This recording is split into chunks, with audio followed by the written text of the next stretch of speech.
Vamos lá falar sobre esse mercado que hoje, sexta-feira difícil, novo coronavírus, nova variante, na verdade, né, por aí pelo mundo, e isso ajudou a tombar as bolsas aí, não só aqui no Brasil, como pelo mundo, cotação do minério de ferro, cotação do petróleo, tudo caindo.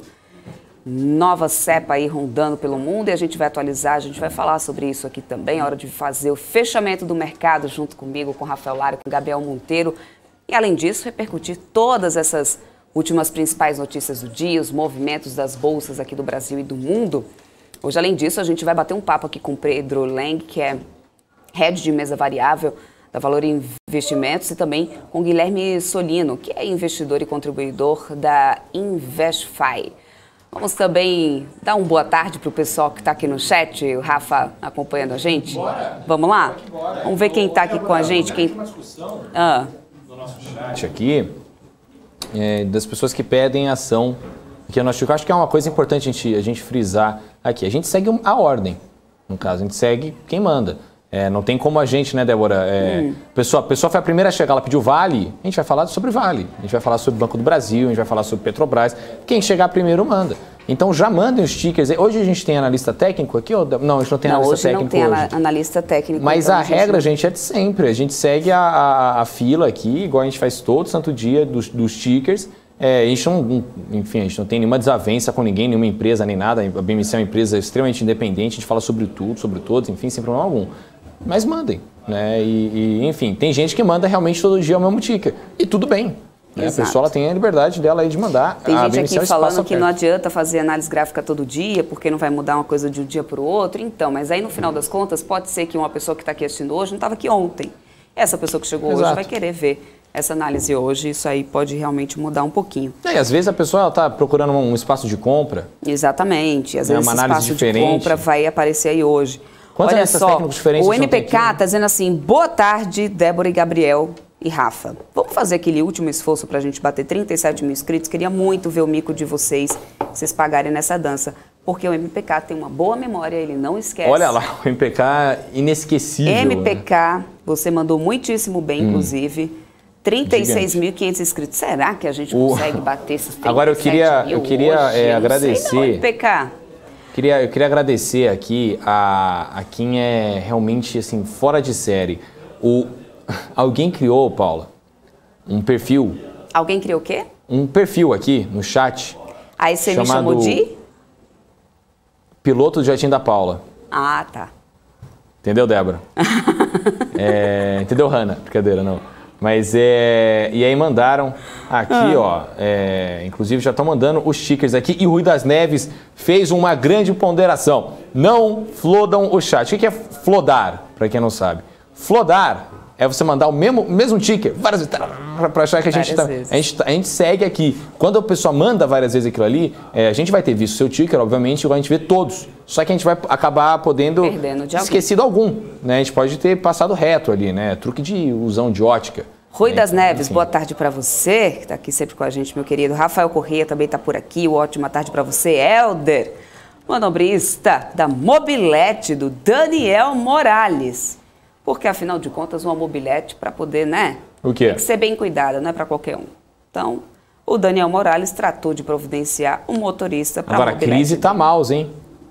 Crise tá mal, hein, Débora? Porque ele começou como motorista da Ferrari, manobrista da Ferrari, do Marco Saravalli. Depois foi manobrista da Ferrari do Bruxo Saravalli. É porque tem coisas que a gente faz por paixão. Entendi. Entendeu? Entendi. Bom, pode ser esse o caso. Você pode ser um manobrista sensacional de mobilete, cara. Pode ter, manda pra gente, marca nos seus stories aí, ó, truques de mobilete. Se você é time mobilete, patinete, patins, manda pra gente aí, ó. Muita gente aqui chegando, Renato Melo, o Denis Salles, o Jailson, já tem gente já mandando aqui. Boa tarde, Top News Ceará na área, vamos junto, hein? Boa. Hein, Rafael? Ó, ontem meu Santos teve ganhado do Fortaleza, mas você é vozão? Se for vozão, eu sou vozão em Fortaleza, o vozão... Ontem fez bonito em cima do Corinthians, hein? Enfim. Sabe quem tá chegando também por aqui? Senhor Gabriel Monteiro. Vamos dar boa tarde para ele? Será que ele já tá aqui? Boa tarde. Sempre estou aqui, Rafael. Amigo, estou aqui, né? Amigo, estou aqui, Rafael Lara. Uma boa tarde para vocês. Bolsa complicada hoje. Não é só por aqui não, gente. O mundo inteiro tá complicado. Essa Nova variante está complicando o mercado para tudo quanto é lado. A gente vai dar as principais notícias aí do dia, a gente vai acompanhar toda essa movimentação. E é complicado falar sobre essas coisas. Você, Rafa, Oi. Tá falando de manobrar aí, manobra da Ferrari do Saravalli, manobra da Mobilete Daniel. Tem uma galera que gosta em Brasília lá de manobrar teto de gastos, manobrar gasto público, dinheiro. Putz, ali tem um monte de manobrista, né?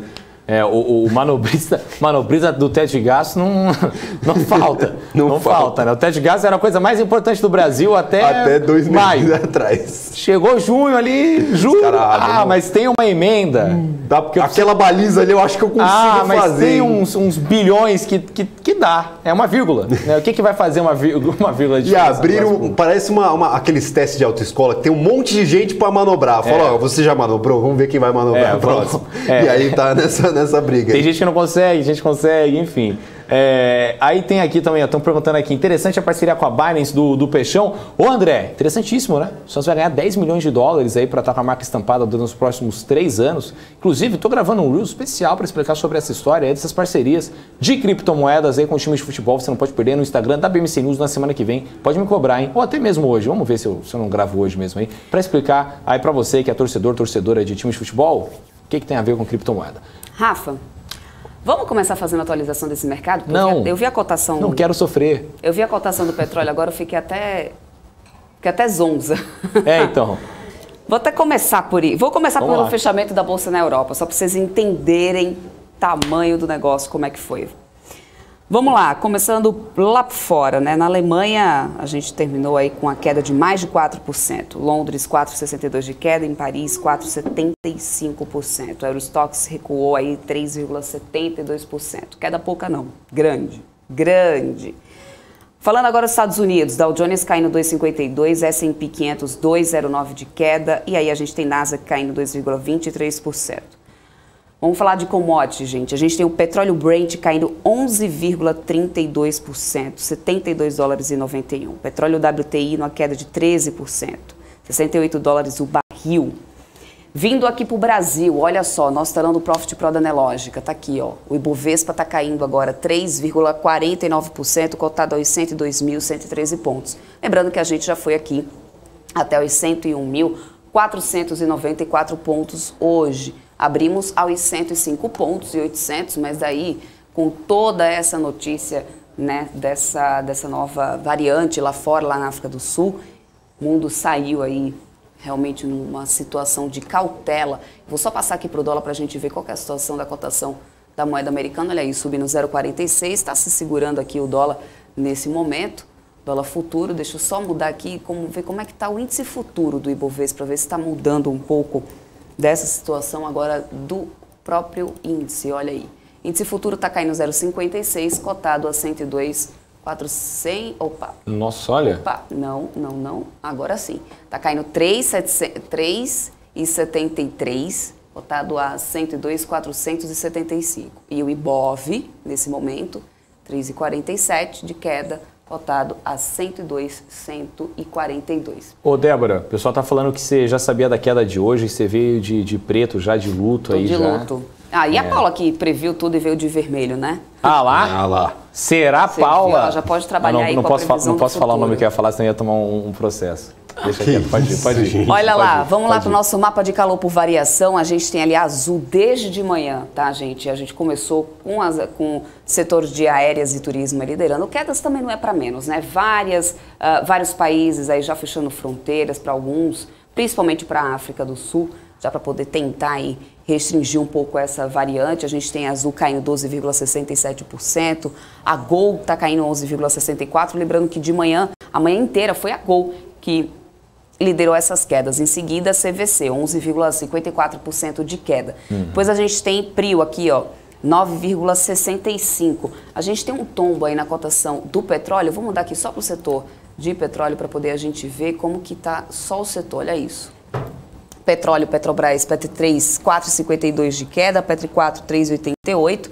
Prio 9,65 de queda, é a maior queda no setor. Vibra Energia 3,01, Enalta 4,82 de queda, 3R Petróleo está caindo agora 7,49%. Falei de manhã para vocês, hoje, quando a gente começou a nossa programação aqui na BMC, que a gente tinha queda também na cotação do minério de ferro lá na China. Então, na Ásia, a gente teve queda do minério de ferro, tanto no Porto de Qingdao, de mais de 5%, como nos contratos futuros de Dalian, a queda foi de mais de 6%. E aí a gente também teve queda do setor aqui no Brasil. Olha lá, setor de siderurgia e mineração, como que está agora. A gente tem os Minas caindo 6,73%, CSNA 5,21%, a Vale caindo 2,27%, CSN Mineração 3,06%, Verbasa caindo 2,92%, Gerdau Metalúrgica 2,75%, Bradespar 2,28%, Gerdau caindo 2,36%. Varejo, se era para poder a gente, né? Estamos aí. Será? Black Friday? Começando, né? Black Friday, aliás. Black Friday, inclusive nas ações, então, do varejo. Aí, bom que o pessoal veio firme para promoção esse ano, né? O pessoal veio firme de varejo. Black Friday mesmo, a gente está tendo para o setor, para os papéis do setor, entendi. Viu? Tá na promoção, deu a louca no gerente. Olha isso, Magalu, 6,32% de queda. A Lojas Marisa, 6,32%, Amer 3, 5,33%, Arezo 5,04%, Lojas Renner 4,94% de queda, Grupo Guararapes 4,27%, Grupo Soma 3,94%, Pets vai caindo 2,76%, Lame 4,14%, Via vai caindo mais de 4% também, Natura 1,62%, CIA 1,51% de queda. Só a Laide está subindo aqui, ó, 4% agora no setor. É a única que está indo na contramão e, na verdade, é uma das pouquíssimas, né, que estão conseguindo subir alguma coisa aqui. No setor de tecnologia, né, a gente tem aí, ó, tudo também no vermelhinho. É difícil falar de alguma alta hoje aí, hein, viu, Rafa? Porque tudo hoje, né, a Laguete Ninja, mais de 10% de queda. Vamos ver, bancões, ó lá. Também, queda generalizada. Banco Bradesco vai liderando aí quedas, está caindo mais de 4%, Itaúsa 2,50%, Banco do Brasil 2,73% de queda. Ou seja, vou voltar aqui para o índice Bovespa. Um dia bem difícil, aí é um cenário realmente de cautela, não só aqui no Brasil, lá fora a gente já estava vendo esse clima aí, né, desde o início do dia, depois que foi confirmada essa notícia lá na África do Sul, dessa variante aí com mais de 50 mutações. Né, não se sabe ainda muita informação sobre, a gente vai trazer mais notícias aqui sobre isso, a gente vai repercutir isso aqui até o final da nossa programação, até o final do fechamento do mercado, mas o fato é que realmente o mercado azedou totalmente nessa sexta-feira com isso. Bom, a gente vai continuando por aqui, vamos falar de outras notícias agora, porque o CAD aprovou a aquisição da Sociedade Técnica Educacional da Lapa pela Ser Educacional. Então, Rafa, conta mais isso aí pra gente. Vamos que vamos, Débora. A Ser Educacional informa que a Superintendência Geral do Conselho Administrativo de Defesa Econômica, né, o CAD, aprovou a aquisição de 100% do capital social da Sociedade Técnica Educacional da Lapa, que é a mantenedora da Faculdade Educacional da Lapa, também conhecida como FAEL. De acordo com o comunicado do Grupo Educacional, a sociedade tem atuação em todo o território nacional, exclusivamente na modalidade de ensino digital, pela 3L Tecnologias Educacionais e Soluções Digitais, que é subsidiária da Ser Educacional. A Ser também afirmou que a transferência efetiva da participação para a companhia e a liquidação financeira do valor da aquisição ainda estão sujeitas ao cumprimento de determinadas condições precedentes que são comumente aplicáveis neste tipo de operação, constantes dos documentos da operação. Débora? Rafa, eu trouxe até aqui o setor para a gente dar uma olhadinha, que aliás é um dos, né, que com o coronavírus aí assolando, foi um dos setores que também mais sofreu, porque afinal de contas, né, aulas aí ficaram totalmente suspensas nas escolas presenciais, o setor de educação teve que se adaptar muito rapidamente para esse sistema de ensino online. Aquelas instituições que não conseguiram se adaptar sofreram bastante, né? E aí, o setor que estava tentando alguma recuperação agora, vem essa notícia. Ser Educacional está aí caindo mais de 8% agora, Ânima cai 7,48%, Cogna está caindo 7,20%, Edux está caindo 5,99%, Cruzeiro do Sul está caindo mais de 2% agora. Bom, e a Assembleia do Banco Inter aprovou a listagem lá na Nasdaq. Eu vou chamar o Gabriel para poder contar para a gente mais sobre essa história. Fala, Gabriel. Perfeito, Débora. Os acionistas do Banco Inter aprovaram a transferência da listagem da instituição financeira da Bolsa de Valores brasileira, B3, para a Nasdaq nesta quinta-feira. O banco já havia recebido a autorização da Comissão de Valores Imobiliários, a CVM, para a mudança. Agora os acionistas podem escolher sacar as suas participações ou receberem BDRs que podem ser convertidos em ações classe A negociadas na Nasdaq. O Inter decidiu mudar seu principal local de listagem para os Estados Unidos para ter, de acordo com o comunicado, mais acesso aos mercados de capitais globais e potencialmente uma base de investidores maior e mais diversa. O banco pagará R$ 45,84 por unit aos acionistas que optarem pelo resgate. O preço é 22% acima do fechamento de quinta-feira de R$ 37,56 por unit. Na data limite para optar para o direito de resgate é de 2 de dezembro, disse a diretora financeira Helena Caldeira. A executiva também disse que a listagem efetiva do banco na Nasdaq é esperada para o dia 28 de dezembro, por conta do cumprimento de prazos legais. Caldeira disse ainda que o Inter espera que o volume de opções pelo resgate não alcance 2 bilhões de reais. Se os pedidos de resgate superarem esse volume, o Inter tem direito de revisar a transação e eventualmente reduzir o valor pago pelas units. Débora? Maravilha. Bom, o Banco Inter, né, que na verdade o mercado já havia uma expectativa muito grande dessa notícia, o mercado que vinha reagindo bem toda vez quando saía qualquer notícia sobre essa questão da abertura do Inter lá fora, mas aí hoje com esse cenário negativo, né, não tem para onde. O BID 11 caindo 4,85 agora e BID 4, 5,85%. Bom, agora vamos às notícias internacionais, porque os reguladores chineses pediram aos principais executivos da gigante Didi que elaborassem um plano de exclusão da Bolsa de Valores de Nova York. É a Giovanna Locatelli que vai trazer mais informações para a gente. Isso porque agora parece que é a vez da China se preocupar com os Estados Unidos, né, Giovanna? Fala para a gente. A preocupação realmente é com um possível vazamento de dados confidenciais de clientes. Questionada, a Didi preferiu não se manifestar sobre esta decisão. As propostas em consideração incluem uma privatização direta ou uma flutuação de ações em Hong Kong, seguida inclusive do fechamento de capital nos Estados Unidos. Essas são informações de mercado. Se a privatização prosseguir, a proposta provavelmente vai ter um preço de IPO de pelo menos $14 por ação, uma vez que uma oferta mais baixa logo após a oferta pública inicial em junho poderia gerar processos judiciais e uma grande resistência dos acionistas ainda, segundo este relatório. Com certeza essa decisão deve mexer na performance dos papéis da Didi e, claro, a gente acompanha e traz aqui para os nossos investidores.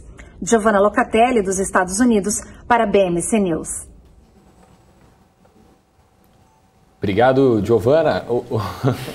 Tudo bom, Debs? Obrigado, Giovanna. Provavelmente, eu estou aqui de olho no que estão falando aqui. Estou tão concentrada nesse mercado, Rafa, que estou até... Enfim. Vamos lá, gente. Vamos falar agora sobre justamente essa nova variante que derrubou as bolsas aí no Brasil e no mundo. O ministro... Lá no sul-americano, ele disse que essa reação, Rafa, da Europa, que aliás é você que vai atualizar isso pra gente, é injustificável. Você tá achando injustificável, Rafael?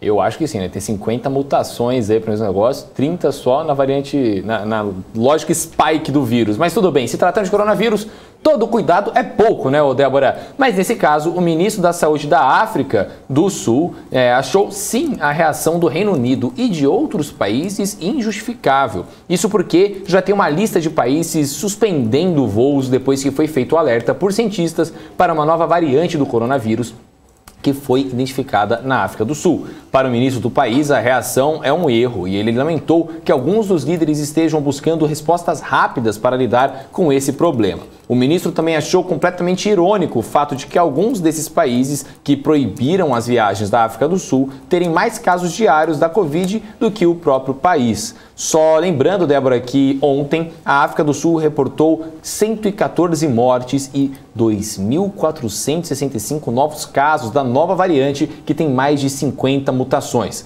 Os números são bem maiores do que há uma semana, quando o país registrava cerca de 500 casos diários e algumas mortes ali no intradiário. Débora. Ok, Rafa. Bom, e até então, lá no Reino Unido, o que se sabe é que essa nova variante é a mais significativa de todas já encontradas até agora, não é isso, Gabriel? Bom, Débora, pelo menos foi o que o governo do Reino Unido informou. De que a variante B11529 do novo coronavírus, denominado pela OMS como Omicron, que foi identificada na África do Sul, é a mais significativa já encontrada, segundo a agência de notícias Reuters. Os especialistas da Agência de Segurança de Saúde do país temem que a linhagem possa se tornar resistente a vacinas, uma vez que a proteína spike, parte do coronavírus que usa para entrar ali nas células humanas, sofreu diversas mutações que a tornaram diferente da versão presente no vírus original. Caso as mudanças sejam muito significativas, as fórmulas dos imunizantes podem não ser eficazes o suficiente para evitar casos graves e óbitos. A gente segue aguardando aí por mais estudos, Débora. Ainda é muito cedo para poder se afirmar alguma coisa ou para se criar pânico, inclusive, era o que eu comentei até mais cedo aqui com a Paula Moraes. É importante lembrar que, antes de qualquer coisa, aqui no Brasil a gente já tem todo um sistema de imunização que, por exemplo, em países como na África do Sul não existe ainda, né? Então é importante, antes de tudo, a gente manter a confiança de que um país imunizado tem uma boa vantagem pela frente. Tudo bem, existem mutações, mas a vacina ainda é a saída, sempre foi para tantas doenças, né? É isso aí, gente. Vamos voltar para as notícias aqui do Brasil, porque a Black Friday está movimentando um dinheirinho aí, hein? Mais de 2 bilhões de reais em 14 horas, com crescimento recorde do e-commerce, de acordo com uma consultoria digital, né, Rafa? Talvez um sinal positivo?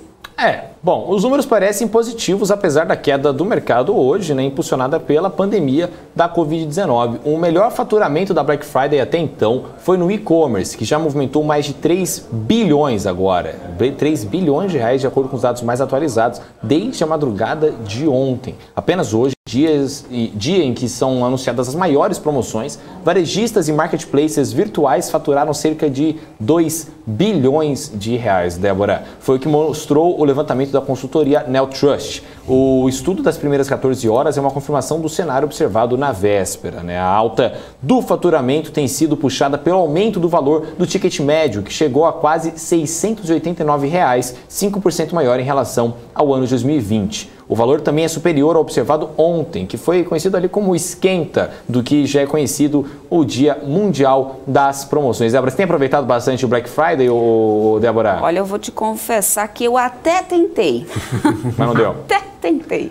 Tem uma promoçãozinha ali da maquiagem que eu uso e tal, mas você acredita que o povo foi mais rápido do que eu? Quando fui tentar comprar, menino, já acabou tudo. Já tinha acabou tudo, né? O pessoal tá bem empenhado nessa acabou Black Friday, tudo, aproveitando gente, esses preços. Não tem mais, eu ia comprar a basezinha lá que eu uso a maquiagem, já era. Eu também, hein? Depois a gente pode trocar. Mas também foi a única coisa que eu vi interessante. O resto, eu aproveito bastante. Pensei em comprar um Kindle, daí no final das contas, o preço... Deu elas por elas, né? Não tem jeito. Eu acabava aproveitando bastante. Estou contribuindo aí bastante para esses números. Sou Bastante? Um pouquinho, não. Esses 3 eu não bilhões, tenho esse, foi esse porte aí, Entendi. entendeu?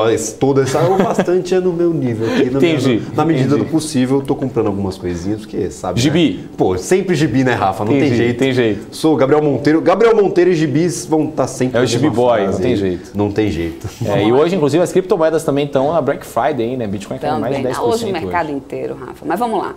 Hoje o diretor do Banco Central, Roberto Campos Neto, participou de um evento, né, lá do Secov, onde ele falou que existe sim uma vontade de fazer mudanças na poupança, Gabriel. Será? Não, pelo menos a vontade, Débora, de fazer essas mudanças na caderneta de poupança, o Campos Neto afirmou que tem sim. Mas ao mesmo tempo, o Campos Neto disse que qualquer alteração precisa ser feita de forma bastante lenta. A declaração foi feita depois de o presidente do Banco Central ser questionado por um empresário sobre a possibilidade de criar uma caderneta de poupança indexada ao IPCA. Aí foi quando ele explicou que os estudos sobre esse tema já existem, além da vontade de fazer as mudanças. Só que a cautela é para que não se crie uma ruptura no financiamento de algumas coisas, Débora. Maravilha. Bom, vamos ficar acompanhando aqui. Antes de dar tchau pro Gabriel, só queria dar uma última notícia que eu estou acompanhando aqui. O Biden acabou de anunciar restrições de viagem da África do Sul e 7 outros países com variante Omicron. Mais cedo, até hoje na BMC News pela manhã, eu tinha falado que o secretário lá para assuntos do Covid-19 lá dos Estados Unidos Ele tinha falado que ainda não tinha, né, nenhuma confirmação da variante por lá, mas que tudo pode acontecer, é claro, a gente, né, não tem ainda muito cedo, mas que também ainda não tinha nenhuma resposta quanto a nenhuma decisão quanto a fechar a fronteira para nenhum país. Mas agora saiu há pouco a notícia que o Biden está anunciando sim restrições de viagem da África do Sul e 7 outros países com variante Omicron.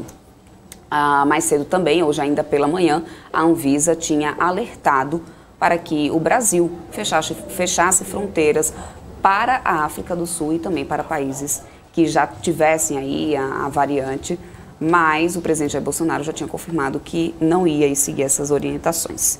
Bom, a gente, claro, vai atualizando vocês, a gente sabe que isso reflete diretamente no mercado aqui no Brasil e no mundo, né? Então, vamos ficar de olho no passo a passo tudo que está acontecendo aí. Antes disso, Rafa, vamos dar um tchau aí pro seu Gabriel e Sextar? Tchau, tchau, então. É melhor. Sem fazer inveja pra gente, tá, seu Gabriel? Sexta-feira não, que isso, Débora. Eu nunca faço isso. Não é da minha índole, assim, passar com tomando um chá, ficando tranquilo. Mas sexta-feira é dia de trabalhar também, a gente tem bastante coisa, ainda mais com o mercado desse jeito. O mercado tá uma loucura, é sempre muito complicado pra gente aqui, tá tentando o tempo todo atualizar essas informações. Às vezes as informações chegam meio atravessadas, a gente quer sempre passar da melhor forma para quem tá investindo, para quem tá buscando informações aí para fazer seus investimentos. Então, sexta-feira é dia aí de labuta, não tem jeito, então eu vou lá, vou preparar os programas aí da semana que vem, vou atrás dessas informações. Então deixa um beijo pra você, né? Um beijo pro Rafa, um beijo pra todo mundo que tá nos assistindo. Que beijoqueiro, hein? Um beijo. Beijo. Que isso? Gosto de quadrinho, beijo. Coloca a música da Cláudia Leite aí pra ele aí, que quer mais beijar aí. É isso entendeu? aí. Coloca aí. Um beijo aí pra você também, então, Gabriel. Ó. Tá beijoqueiro aí hoje. Sexta-feira. É sexta-feira. Mas tem que beijar de máscara. Pode parar que essa variante aí tá complicada. Ô, Débora, perguntaram aqui no nosso chat. Quantas pessoas trabalham aqui? São cerca de 58 pessoas aqui que trabalham com muito amor aqui na BMC. Inclusive, será que dá tempo da gente mandar um abraço para todas elas? Um abraço pro Alan, pro Alex, para as duas Anandas, vai até lá. Pro Augusto, para as duas Carol, pro Daniel, pro David, né, pra Débora aqui, que tá com a gente, obviamente, pro Diego, pro Eduardo, pro Felipe, pra Fernanda, pra Fran, grande Fran, adoro seu café, maravilhosa, pro Gabriel aqui que tá do meu lado, pra Giovana Locatelli, que tá lá dos Estados Unidos, pra Hanna, pra Isabela, pro Joaquim, pra Ju, pro Júnior, que tá aqui trocando já o nosso ponto aqui rapidinho, pro Léo, pra Letícia, pro Lincoln, pro Lucas, pro outro Lucas, o Luca também e o Luiz, grande Luiz. Aí tem o Marco, tem a Mari, tem o Mal, tem a Nath Fala, tem a Nicole também, tem a Paulo Felipe, o professor Cabral, a Renatinha, o Rodrigo Maria, diretor de jornalismo, a Sami, o Sandro, a Sofia, a Thaís, a Vanessa, o Vini, a Vivian, as duas Vivian, inclusive, e muito mais gente, hein? Nossa, esse grupo caravana de Fernando, a Laís, a Suelen, ele não ia o Guilherme, a lista toda. A Gabi, a Gé, o Gabriel, o Rafael e eu, Rafael, aqui. Então é isso. Pronto! Todo mundo que trabalha na BMC tá aí na sua mão aí. Tá faltando gente nessa lista, hein? Aí, mais gente? Eu abri o grupo da empresa. Eu abri o grupo da empresa. É o speed flow do Rafael agora. Eu não vou querer falar, melhor não falar de datas, para o povo não pensar depois, que eu sou do século passado, mas eu tô aqui desde quando antes, né, da era de antes ser mato. E aí, no final das contas, hoje em dia, eu confesso, gente, se não tiver uma ajuda de um crachazinho, de uma coisa, às vezes eu olho e falo, nossa, tá aqui também com a gente, né? Nossa, mas faltou gente? Hoje não dá, hoje eu não consigo mais acompanhar, não. E que bom ver nosso time crescendo, nosso time decolando, cada vez mais, né, Rafa? É isso aí. Gente, não, eu cheguei aqui com 15 pessoas na BMC. Um beijo pra vocês. Olha aí, a gente vai voando agora, né? Um beijo, Gabriel, vai lá beijo, Rafael. A gente tá segurando o menino aqui. Valeu. É isso, um beijo então aí pra você. Bom, o pessoal aqui tá falando, meu Deus, como assim? Quase um narrador de turf. Ué, não pediram? Pediram aqui quem trabalha na BMC. E eu não posso ser injusto e não falar o nome de todo mundo. Todo mundo é extremamente importante como qualquer pessoa aqui. Né? Faltou a Débora, faltou não. Falei Débora que tá aqui comigo, o Gabriel, enfim, todo mundo aí, todo mundo extremamente importante para colocar tudo isso aqui no ar com muito amor e carinho para vocês. Eu não posso ser injusto, né? Então, em algum momento, a gente tem que falar o nome de quem, né, Débora? Exatamente. Quem faz isso acontecer. Né? Tem que ter aí uma saudação especial para esse povo que trabalha muito. Deixa eu só dar mais detalhes aqui sobre esse pronunciamento do Biden agora há pouco. Ele pronunciou, né?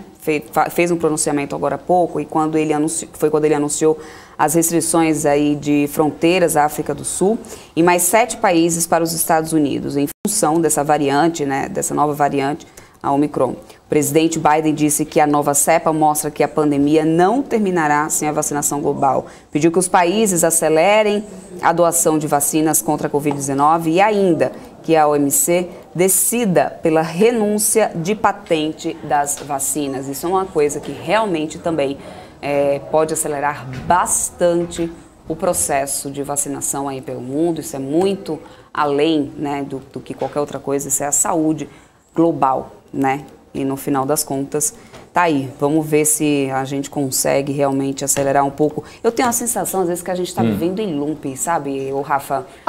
Era mais ou menos esse período do ano passado, quando começava de novo o negócio. Foi no início do ano, o negócio começou, aí pandemia tá total, né? Vem isolamento, aquela coisa toda, quarentena. Aí veio dando uma aliviadinha do meio pro finalzinho do ano, aí no final do ano o negócio foi piorando de novo, aí depois... Gente, é uma sensação de loop eterno, né? Mas, que a gente Debs, vai vivendo. A lógica é muito simples. Gente, pelo amor de Deus, entendeu? Gente, não é possível que tenha alguém aqui no chat que ainda não se vacinou. Gente, você passou 2 anos em casa, com gente morrendo pra tudo que é lado, gente infectada e tal. Gente, pelo amor de Deus, vacina logo, sabe? Porque senão, o que está acontecendo é muito simples. Países com baixa taxa de vacinação, estão sendo suscetíveis a novas variantes. Rússia está aumentando o número de mortos lá. A África do Sul tem 28% do país vacinado. Baixos números de vacinação. A lógica é muito simples. Chile, por exemplo, foi um dos primeiros países da América Latina a vacinar, inclusive. Vê se você tem uma nova variante vindo do Chile. Não tem. Por quê? Porque vacinou. Aqui, Brasil mesmo, pega aqui o estado de São Paulo, liberaram máscara, por quê? Não é porque deu a louca no governador, não, porque todo mundo vacinou. Vacinou aí, tá vacinando, 90% do estado tá vacinado. Então tem que vacinar, gente, não tem jeito. Eu, sabe? particularmente, ainda tenho um certo receio, assim, eu me sinto um pouco estranha, assim, até eu confesso, Rafa. Eu fiz como que a gente acaba ficando condicionado, né? Acostumei a fazer atividade física com máscara. E aí, um dia desse, eu estava sozinha, numa academia, no hotel, só tinha eu apenas, mais ninguém comigo. Eu estava correndo, tentei tirar a máscara, tomei uma água e não levantei a máscara. Eu fui achando estranho, faltava alguma coisa, tipo, eu não me senti confortável sem a máscara. Eu pus a máscara de novo para correr. Olha que loucura, a que nível de loucura a gente chega, me interna, gente, é isso. Não, pô. Vai entender. Vacina isso e também, é o mais importante. Ó, aqui a Vanessa falando, por que nesse país o pessoal não se vacinou? Vanessa, depende de cada país, né? Depende da disponibilidade de vacina também de cada país. A gente tem um grande problema no mundo, né, que é a distribuição de vacinas por países, né? Igual qualquer lógica no mundo, as vacinas elas chegam em números diferentes para os países. Então tem país que não recebeu a vacina, né? País na África mesmo recebeu a vacina. Isso era já um problema já em dossiê logo no começo do ano. Todo mundo falava, gente, a gente não pode esquecer de todos os países do mundo. Todo mundo é igual, tem que receber vacina. Então assim, também tem outras questões, né? Enfim, bom, e a gente tem também essas questões. Então, ou vacina ou vai ter variante aí, e é isso aí, né, Débora? A gente vai tentar, de repente, conversar com algum infectologista para entender, né, ainda hoje, até que ponto a gente precisa realmente, né, Rafa, se preocupar com essa variante. É claro que toda nova variante vai surgir uma preocupação, é claro que vai. Eu lembro outros vírus, lembra quando teve H1N1, quando teve até se descobrir realmente uma vacina, e até hoje, é preciso lembrar, H1N1, vira ano, a gente precisa refazer campanhas de vacinação, porque muda a cepa da vacina. É importante a gente lembrar novamente tudo que é, ou seja, não muda. Eu acredito que o coronavírus não vai ser tão diferente. O problema é que o vírus está sendo um pouco mais rápido, né? E acabou pegando o mundo de uma maneira mais global. É importante a gente entender o que acontece com a doença, com o vírus, é importante. Mas é importante também fazer a nossa parte. Eu acho que a questão da conscientização, isso é o primeiro ponto. Não adianta a gente somente apontar erros, falhas. A gente precisa primeiro fazer a nossa parte, né, Rafa? Exato. O Rui aqui falando, ó, daqui a pouco vou para a 3ª dose, 4º que vier, mesmo assim tô em casa ainda, né, vou esperar sem pressa, e olha que sou estradeiro de expedição off-road. Ninguém gosta de ficar, né, em casa parado. Mas a gente tem que se cuidar, não é possível, entendeu? Não tem essa. Enfim, é isso aí, né, Débora? Ó, tem inclusive notícia aí do Barra Torres, né, que falou que aí, né, o Barra Torres, que é da Anvisa, no caso, né, salvo engano. Ele está dando entrevista numa emissora de televisão e ele está dizendo que é possível que a nova variante já esteja no Brasil e que a gente teria, então, que seguir os demais países sobre a questão do fechamento das fronteiras. Eu não acho difícil que isso aconteça, porque, afinal de contas, o tamanho que é o Brasil, né? A gente nunca fechou fronteiras, Rafa, e a gente recebe gente do mundo inteiro, né? Se a gente parar para poder lembrar, quando a pandemia começou, não demorou tanto para que a gente tivesse, sim, né, a gente aqui com a variante, a primeira que surgiu, logo começou toda a pandemia.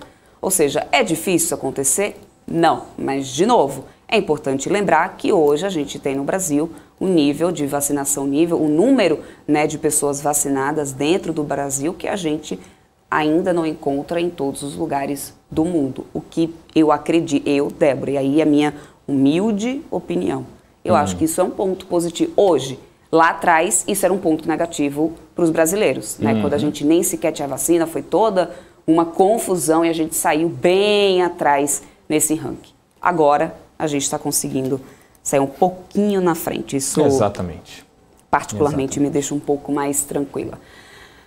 Mas o que não significa dizer que eu estou despreocupada totalmente. Não, óbvio, a gente está bem preocupado, né? A gente tem que esperar, inclusive tem que esperar as afirmações da OMS se com essa nova variante as vacinas são realmente eficazes. Né? Essa variante tem 50 mutações, 30 só no gene spike dela, que é o pininho que vai entrar na célula. Então tem que ver, né, Débora? Tem que ver, tem que esperar. Vamos lá, agora é hora da gente bater um papo com o Pedro Lang, que é head de mesa variável, de renda variável do Valor Investimentos, já está aqui com a gente. Boa tarde, Pedro. Obrigada por disponibilizar teu tempo para estar aqui com a gente, conversar um pouquinho sobre esse mercado que hoje tá só respirando fundo, hein? Boa tarde, Rafa. Boa tarde, Débora. O mercado tá difícil hoje, né? Olho para trás de vocês ali, vejo esses tickers ali caindo 5, 6, 7, dá medo, Black Friday. Literalmente é uma Black Friday. Infelizmente. Deu a louca no patrão. Bom, como não poderia ser diferente, vamos falar um pouco. A gente já vem, enfim, a gente já estava conversando aqui, eu e o Rafa, sobre essa questão dessa variante. É uma cautela aí que já foi vestida no mundo inteiro, em todo o mundo, né, nas bolsas de todo mundo. O petróleo literalmente despencou, né? As bolsas do mundo inteiro aí recuaram bastante. Não se tem muita informação. A sensação que eu tenho até parece que a gente está vivendo no loop, né? É um déjà vu do que a gente já viu lá atrás. Mas eu acabei de falar até isso aqui. A gente saiu atrasado, a gente saiu lá atrás nessa questão da vacina, né, aqui no Brasil. Porém, hoje a gente está um pouco mais na frente em relação a outros países. O que você acha, considerando o cenário que o Brasil está atualmente? Tudo bem, ainda temos poucas informações sobre essa nova variante. A gente não sabe ainda se existe a efetividade em relação às vacinas. O presidente já falou que não quer cumprir aí a indicação da Anvisa de fechar fronteiras. Enfim, é para tanta cautela realmente? Você aí está achando que realmente o cenário para queda é tanto assim, ou o investidor botou o pé no freio? O mercado está estressado, né? Demasiadamente, é isso. O estresse está além. O mercado está estressado? Assim, o mercado financeiro, ele costuma exagerar para todos os lados, né? Tanto na euforia quanto na depressão. E a gente veio aprendendo aí nos últimos 12, talvez agora 18 meses, que fazer qualquer previsão com relação ao Covid acho que é até um pouco de arrogância da nossa parte, sim. Os economistas adoram errar no dólar e agora estão errando no Covid, né? E aí eu prefiro ser um pouco mais conservador em qualquer previsão. O que a gente tem de dado é que nas últimas epidemias que a gente viveu, nas últimas variantes, na verdade, que a gente viveu, a gente percebeu que o clima, ele afeta diretamente a capacidade do vírus se transmitir, né? E a gente aqui no Brasil, a gente está, ao contrário do hemisfério norte, a gente está no verão, que poderia diminuir um pouco a disseminação do vírus. Um ponto muito positivo. Um outro ponto muito positivo é isso que você colocou, Débora, que a gente está com uma boa parte da população imunizada, pelo menos para as cepas que já passaram, né? A gente não sabe se essa cepa, se as vacinas vão bem contra essa cepa, mas tomara que vão, né? Tomara que elas sejam eficazes, e aí seria mais um ponto positivo para nos ajudar. Lado negativo, a gente tem um possível carnaval aí na frente, né? E o brasileiro se mostrou pouco cuidado com relação às medidas profiláticas durante os episódios que foram muito negativos. Então poderia ser um alerta, mas eu prefiro ser um pouco mais otimista, prefiro ser um pouco mais esperançoso de que aqui as coisas não vão ser tão ruins quanto a gente está anunciando, né? Claro que é um dia de mercado para baixo, os investidores são super, hiper, mega exagerados, né? Hoje é um dia de baixa liquidez, além disso, né? A gente está vendo um mercado pouco líquido, que acaba ajudando para esses movimentos, essas distorções de preço mais agressivas. Mas acho que é muito cedo, como você comentou, assim, para a gente poder afirmar. O Brasil está no verão, isso ajuda, a gente tem uma população relativamente bem vacinada, somos uma das referências mundiais em tamanho da população vacinada. Eu acho que a gente, de maneira ou de outra, aprendeu aí com os problemas que a gente teve lá no ano passado, nesse ano ainda, na verdade, né, que foram horrorosos. Então eu espero que as coisas sejam melhores, mas a gente tem que acompanhar no detalhe, né? Não dá para subestimar a capacidade e o poder da doença. Uhum. Show de bola. Então, agora eu queria te perguntar um pouco sobre quais setores você acredita aí que vão acabar sofrendo mais, né, com esse estresse aí relacionado a novas variantes, esses setores da pandemia que realmente podem acabar aí sofrendo mais, né? Inclusive, a gente está vendo hoje, né, quedas fortes em todos os setores, né, até mesmo varejo, que hoje seria um bom dia para o varejo, também está sofrendo. Então, tem algum que realmente vai acabar sofrendo mais? A gente pode olhar para trás quem sofreu mais, né? Companhia aérea, obviamente, por conta das medidas de restrição de circulação de pessoas, fechamento das economias. Você olha para Azul, você olha para Gol, estão derretendo aí, estavam caindo 10 mais cedo, não sei nem como é que estão agora. Estão tendo uma performance bem ruim. Sem dúvida alguma, são os piores setores, são os que sofrem mais. A gente tem que olhar também a diferença entre lucro da empresa e preço da ação, né? As empresas que você tem uma correlação direta com a logística, com a movimentação de pessoas, com a renda, com disponibilidade de trabalho, emprego, elas sofrem muito, né? Não necessariamente as empresas sofrem, né? Mas as ações sofrem muito. Setor aéreo, setor de varejo, construção civil, são setores mais ligados à renda, acabam sofrendo bastante. Agora, o preço das ações não necessariamente segue o fundamento, né? Não necessariamente segue o que está acontecendo. E aí você vê em alguns setores algumas oportunidades emergindo, né? Tem alguns setores que se beneficiaram do Covid, aceleraram o processo de desenvolvimento, aumentaram a consolidação. A gente pode elencar aqui, por exemplo, o setor de logística. As empresas que vendem carros usados, as empresas de locação de veículos, se beneficiaram porque a principal linha de receita delas, que é o mercado de seminovos, o preço dos carros, por conta da falta de disponibilidade, não para de subir. Então, a Movida, a Localiza, a Locamérica entregaram resultados fantásticos por conta do aumento do preço dos veículos, que aconteceu por conta da diminuição da disponibilidade de veículos, que aconteceu por conta da quebra das cadeias de suprimentos em decorrência dos lockdowns. Então, a gente tem que saber avaliar, tem que tomar bastante cuidado. Claro que no dia como hoje, que é um dia de risk-off, você vê os preços de maneira bem agressiva mudando. Mas a gente tem que olhar para as empresas, olhar para os setores ali que podem se beneficiar, ou que podem passar ilesos. Acho que os investidores têm que ter cautela e acima, mais do que nunca, serem conservadores aí nas alocações. Uhum. Vamos falar um pouco de bancos. A gente tem, enfim, ainda mais uma reunião do Copom para esse ano, né? Na verdade, além disso, a gente tem revisão já dessa taxa Selic, diante da inflação, do que a gente já tem aí acontecendo. A gente já tem várias casas aí já revisando taxa da Selic aí já para 2 dígitos e tudo mais. Eu queria entender como que está a tua visão para isso, ainda mais agora, né, com essa possibilidade de uma nova onda, quem sabe aí, de uma variante nova pelo mundo, de assolando isso já pelo mundo, que pode atingir o Brasil. A gente não está, infelizmente, livre disso, né? Como que está a tua visão para a Selic? Eu já não digo agora no curtíssimo prazo, considerando que a gente já está, né, dezembro batendo aqui a porta, mas para início de 2022, pelo menos, como que você vê, então, esse Copom? Daí eu quero entrar em bancos. Olha, você que está diretamente correlacionado aí com bancos quando a gente muda essa Selic. O juro spot, né, juro Selic, a gente é quase consensual de que a gente vai ter aumento talvez para chegar nos 10,5, 11, 12. Tem muita gente que fala mais agressiva, tem algumas pessoas mais conservadoras.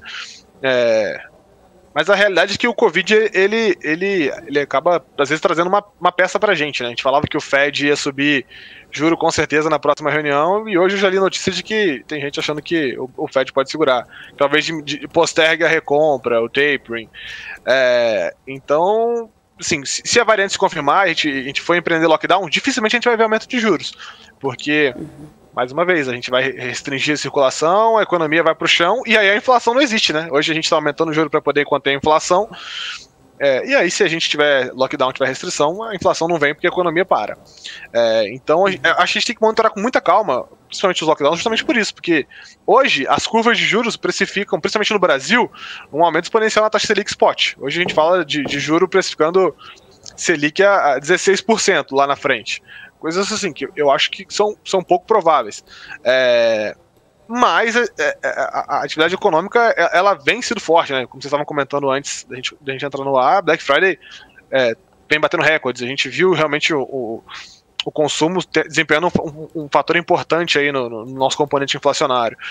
E seria natural que a gente visse o Copom subindo mais aí 150 bases, 200 bases a taxa de juros. Mas tem que acompanhar de perto aí como vai ser essa nova variante, porque já se fala lá fora de não subir juros e de postergar o início das recompras. E aí a gente teria um impacto direto aqui na taxa de juros brasileira também, porque se a gente fecha a economia brasileira, a gente não tem por que ter Selic de 12. Aí vai voltar a ter estímulo, enfim, aí é uma discussão que a gente já viu o que aconteceu lá atrás. E aí sobre bancos, só emendando na pergunta, a gente vê para os bancos brasileiros hoje com um olhar de ativos que são muito baratos, né? Se você compara com os bancos mundiais, JP Morgan, nos bancos americanos, nos bancos europeus, os bancos brasileiros eles negociam a preços relativamente descontados com relação ao histórico. A gente tem uma dinâmica delicada, porque a gente não sabe como é que eles vão se comportar nesse cenário em que vão ter que aumentar as provisões novamente para devedores, né? Que a gente viu que eles sofreram bastante logo no início da pandemia ali, os bancos levantaram os PDDs lá para cima. E aí isso tem um impacto direto na margem líquida ali, na margem financeira dos bancos, que é um dos principais indicadores. Então a gente tem que monitorar como é que vão evoluir os PDDs, como é que os bancos vão tratar isso, se vão ser conservadores e vão provisionar bastante ou se eles vão provisionar menos. Existe um desafio com o aumento da taxa de juros dos bancos conseguirem manter o custo de captação baixo. Apesar de que no nosso passado recente os bancos brasileiros conseguiram lidar muito bem com juros altos. Quando a gente olha para 2015, 2016, esses caras conseguiram repassar muito bem o custo de crédito mais alto, conseguiram trabalhar linhas de produto em que eles têm mais ROA, como cartão de crédito, como seguro automóvel, e mudar um pouco da cesta de produtos que eles oferecem. Assim. A gente gosta bastante da ideia de bancos.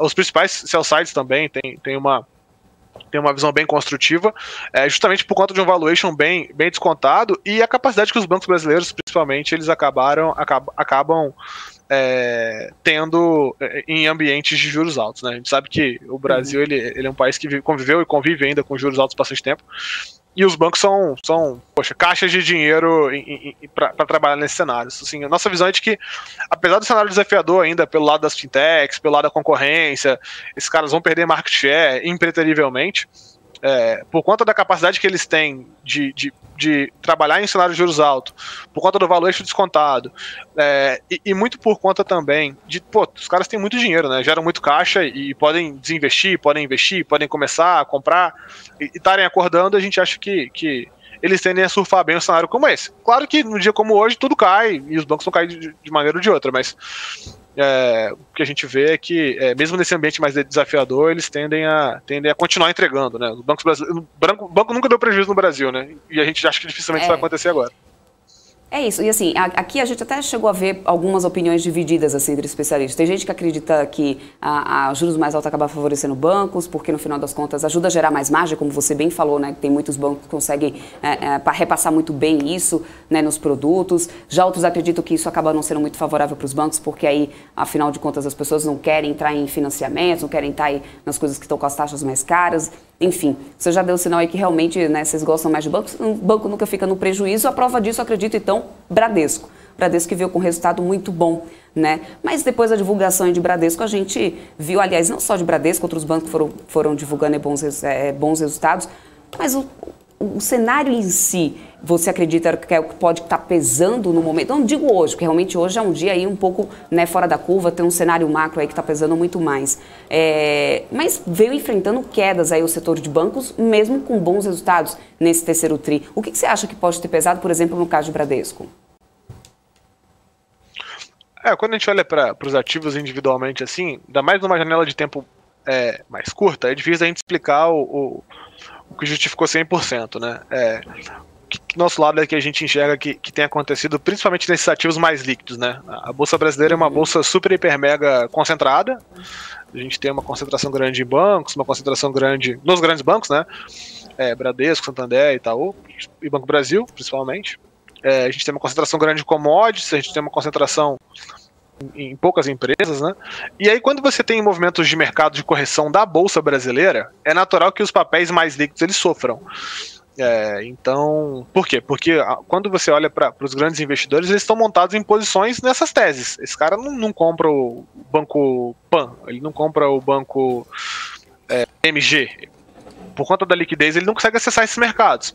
Então, como a gente viu um saque massivo dos fundos de ação, recordes de saques, de resgates, fundos de pensão desmontando posições, a gente imagina que nessas posições mais líquidas a gente veja um retrato um pouco ruim nesse curtíssimo prazo. É difícil a gente bater o martelo do que justificou.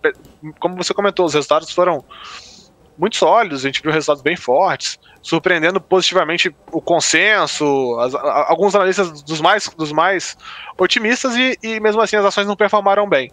Eu acho que a gente pode atribuir muito a isso, Débora, justamente essa questão de o fato da Bolsa Brasileira ser muito concentrada, os investidores grandes quando montam posições, eles não conseguem acessar dentro do setor as teses menos líquidas, e aí acaba fazendo uma pressão maior nesses bancos, porque a porta é pequena e como a gente comentou, né, os fundos estão tendo resgates pra caramba, investidor institucional local, ele tem tido dificuldade de manter posições, a gente viu os fundos de pensão saindo, então isso tudo contribui aí para um pouco pior essas ações mais líquidas. Perfeito. Agora eu queria bater um papo com você sobre o setor de mineração, especificamente ali, né, Aura 33, Aura Minerals, né, porque tem muita gente que fica de olho nesse papel, né, o Pedro, justamente por conta de ser um BDR, né, ser dolarizado ali, né, enfim, ela tem uma atuação forte aqui no Brasil, né, muita gente inclusive indica esse papel, enfim, por aí afora. Você tem alguma opinião sobre a Aura Minerals? Você acha que ela é um bom player no setor de mineração aqui dentro do Brasil? A Aura, ela é uma tese legal, né, porque ela é uma mineradora diferente do que a gente tem na Bolsa Brasileira, né, a gente sempre fala de Vale, a gente sempre fala de Uzi Minas, Gerdau, um pouco pensando em mineração, mas a Aura, ela minera ouro, obviamente, e também minera cobre, então ela tem dois metais que a gente não acessa diretamente, ou acessa de maneira mais diluída nas outras empresas. E são duas commodities que o ouro, principalmente, ele tem uma correlação negativa ali com o mercado, né? Geralmente em momentos de pânico, o ouro tem uma performance bem legal, então é o que você comentou, muitas pessoas procuram esse tipo de papel para ter uma exposição indireta ao ouro. E o cobre, pelo contrário, o cobre, na verdade, ele é um metal que tem uma correlação muito grande com a atividade econômica. A gente, inclusive, acompanha o preço do cobre e a demanda pelo cobre para tentar fazer algum tipo de projeção com relação à economia. Quanto mais demandado o cobre, mais a gente espera que a economia seja aquecida, né? Que a gente veja o mercado andando. Então a Aura ela acabou assumindo esse protagonismo para alguns investidores justamente por isso, e além disso é uma empresa que não é uma empresa brasileira, como você comentou, é um BDR patrocinado, ela é uma empresa sediada no Canadá, apesar de ter minas aqui no Brasil, ela não é uma empresa brasileira. E aí você tem também, por conta de ser uma BDR, a exposição cambial, né? Então, basicamente, quando você compra a Aura, você tem lá exposição ao ouro, você tem exposição à moeda americana, né, ao dólar, porque é uma BDR, uma empresa lá de fora, e você tem uma exposição também ao cobre. É uma tese que acabou se popularizando, a empresa fez um follow-on recente aqui no Brasil, pequeno, um follow-on, se não me engano, de 200 milhões de reais, mas que acabou sendo um sucesso. e que recentemente, no último resultado, ela acabou descontinuando uma de suas minas e por isso teve uma performance tão ruim, né? A empresa tinha feito uma aposta, comprado uma mina que era um ativo, uma mina super endividada lá no continente americano e acabou não conseguindo encontrar as reservas, as jazidas que ela esperava, e ela acabou descontinuando, e por conta disso teve uma performance bem ruim nos últimos 90, 180 dias. Acho que é uma tese bem legal para quem quer entender, quem quer ter uma parte do portfólio em ouro, e não quer ter o problema de investir em ouro, que é não ter fluxo de caixa, né? A gente sabe que quando a gente compra uma commodity lá na bolsa, o AZ1D, o AZ2D, o AZ3D, ou um fundo passivo de ouro, a gente não tem o fluxo de caixa que essa commodity gera. A Aura, pelo contrário, né? A Aura, ela minera, vende o ouro, gera fluxo de caixa, pode pagar dividendos, como ela paga, né? É uma tese de pagamento de dividendos. Então é uma alternativa legal para quem está cogitando investir em ouro, dá uma olhada, entender o papel. Ela hoje, ela negocia a um desconto do preço da onça de ouro de algo como 30%, 40%. Você faz a TIR das reservas, né? E traz o valor presente. Então tem muita gente que utiliza como hedge de portfólio ali, substituindo uma parte do ouro, e ela também, de certa maneira, pega a alta da economia, se as economias forem bem, através do cobre, que se eu não me engano, hoje representa 25% ali das vendas da empresa. Show de bola. Ô, Debs, eu posso fazer aqui a próxima pergunta? Não, pode. Tranquilo. Não, que às vezes a gente tem alguma pergunta engatilhada aí. Mas, ô, Pedro, eu queria te perguntar agora sobre o setor de locadoras, né? Você acha que hoje em dia está compensando mais alugar carro do que comprar carro mesmo? Rapaz, essa é uma pergunta interessante, assim. E toda vez que me perguntam, eu conto o meu próprio exemplo. Recentemente eu fui comprar meu carro, tinha vendido um carro, o preço do carro subiu pra caramba, eu falei, vou fazer um puta negócio aqui, vou vender meu carro. E aí, você olha pro mercado de novos e seminovos, você tem muita escassez. A tabela FIPE, que é a tabela que corrige ali o preço dos veículos, ela explodiu de preços, os veículos sobem 10, 15, 20, 30% aí no ano. E aí você se depara com a possibilidade de locação, né? E é um mercado que está se desenvolvendo pra caramba, né? No Brasil a gente ainda é pequeno, mas lá fora é bem grande. E aí a conta é bem simples, né? Você tem que pegar o preço do carro, fazer a conta da depreciação, da desvalorização, seguro, fazer a conta de quanto você espera vender o carro daqui a um ano e comparar com o custo o custo da locação, né? Que dependendo do carro é R$2.000, R$3.000 por ano. É bem simples, assim, a conta ela é diferente para cada um, porque cada um tem um perfil de utilização, né? A locadora ela tem lá as faixas de quilometragem, mas o serviço está se popularizando pra caramba. Se você olha hoje, locadoras como Localiza, Movida, Locamérica, que são negociadas em bolsa e que tem esses programas, hoje representa muito pouco do faturamento delas. Mas, por outro lado, é uma forma delas aproveitarem os carros que elas não estão utilizando, né? Então, os consumidores têm acesso a um carro barato, porque as locadoras elas acabam comprando os veículos com desconto CMS, podem alugar por um preço barato, e para as locadoras também é bom, porque lá no final das contas elas vendem. Hoje, a conta do aluguel não fecha tanto, e aí foi por esse motivo que eu decidi comprar, porque a gente espera que a cadeia de suprimentos ela não normalize tão cedo, né? E agora com essa nova variante do Covid pode ser que normalize ainda mais tarde. A gente falava de meio de 22, talvez fim de 22, para os semicondutores, o aço, enfim, os materiais que fazem parte da composição dos veículos, que hoje são bem escassos, estão escassos, subiram bastante de preço. A gente espera que isso normalize mais para o final do ano que vem. E aí o preço dos veículos seminovos acabou subindo pra caramba, e a tendência é justamente essa. A gente espera que isso continue acontecendo. Então, se você vai comprar um carro e espera que ele valorize, não faz tanto sentido alugar, porque a valorização fica para a locadora. Agora, se você acha que não quer ter dor de cabeça com revenda, se você não quer ter dor de cabeça com manutenção, trocar pneu, esse tipo de coisa, a conta da locação ela fica cada vez mais atraente. Eu preferi comprar, porque não tinha o carro que eu queria para alugar, e porque eu espero que os veículos seminovos se valorizem. Mas se a pessoa tiver uma visão um pouquinho diferente da minha, acho que vale muito cogitar o aluguel. Se tivesse, então, o modelo que você queria para alugar, você teria alugado? Muito provavelmente eu teria alugado. É só porque eu vendi meu carro também, só pra eu saber. Vendeu? Tá todo mundo vendendo carro, hein? Cara, eu vendi porque, né?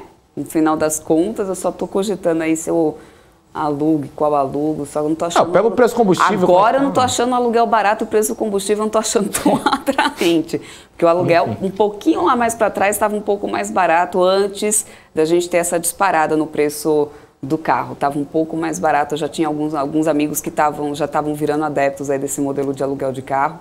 E, não tá muito fácil não, hein? Mas vamos lá. Falando agora, eu queria falar um pouquinho com você do setor de minério de ferro, assim, mas da cotação do minério. A gente chegou a acompanhar uma disparada do minério de ferro lá fora, aí bater na casa dos $200 a tonelada, e aí depois a gente vem acompanhando queda. Nessa semana a gente teve 3 dias de alta, hoje, claro, né, vem uma situação ponto fora da curva com essa nova cepa, e aí a gente tem um novo tombo aí do minério de ferro, isso reflete diretamente aqui no Brasil. Eu queria entender como que está a tua visão para o minério de ferro. A gente sabe que tem uma tendência de desaceleração, né, lá na China. Você vê minério de ferro voltando aos $100, pelo menos, 200, como a gente chegou a ver, ainda acho, não sei, mas como que está a tua expectativa aí para a cotação do minério de ferro? É muito difícil a gente fazer projeção de preço de commodities, né, como um todo, tá? Não só do minério. O minério ele tem uma particularidade que hoje 60% do minério do mundo é transacionado na China. A China é a maior compradora, a China é a maior operacionalizadora, e a gente tem essa dificuldade enorme de mensurar preço, né? O que a gente pode ter de sensibilidade, que eu acho que é bem legal, para pensar assim, vou investir ou não numa empresa de minério de ferro. Quando você olha para os modelos de valuation das empresas da Bolsa ali, da Vale, da CSN, da Uzi Minas, e você olha para as premissas que os analistas levantam, você vai perceber que existem alguns pontos em comum. Todos esses caras, quando eles projetam o minério de ferro, eles levam em consideração algum preço para perpetuidade. Então, no final das contas, o cara faz o seguinte, ele pega o preço do minério de hoje, vamos supor, $100. Ele acha, o preço vai manter ou vai cair ou vai subir?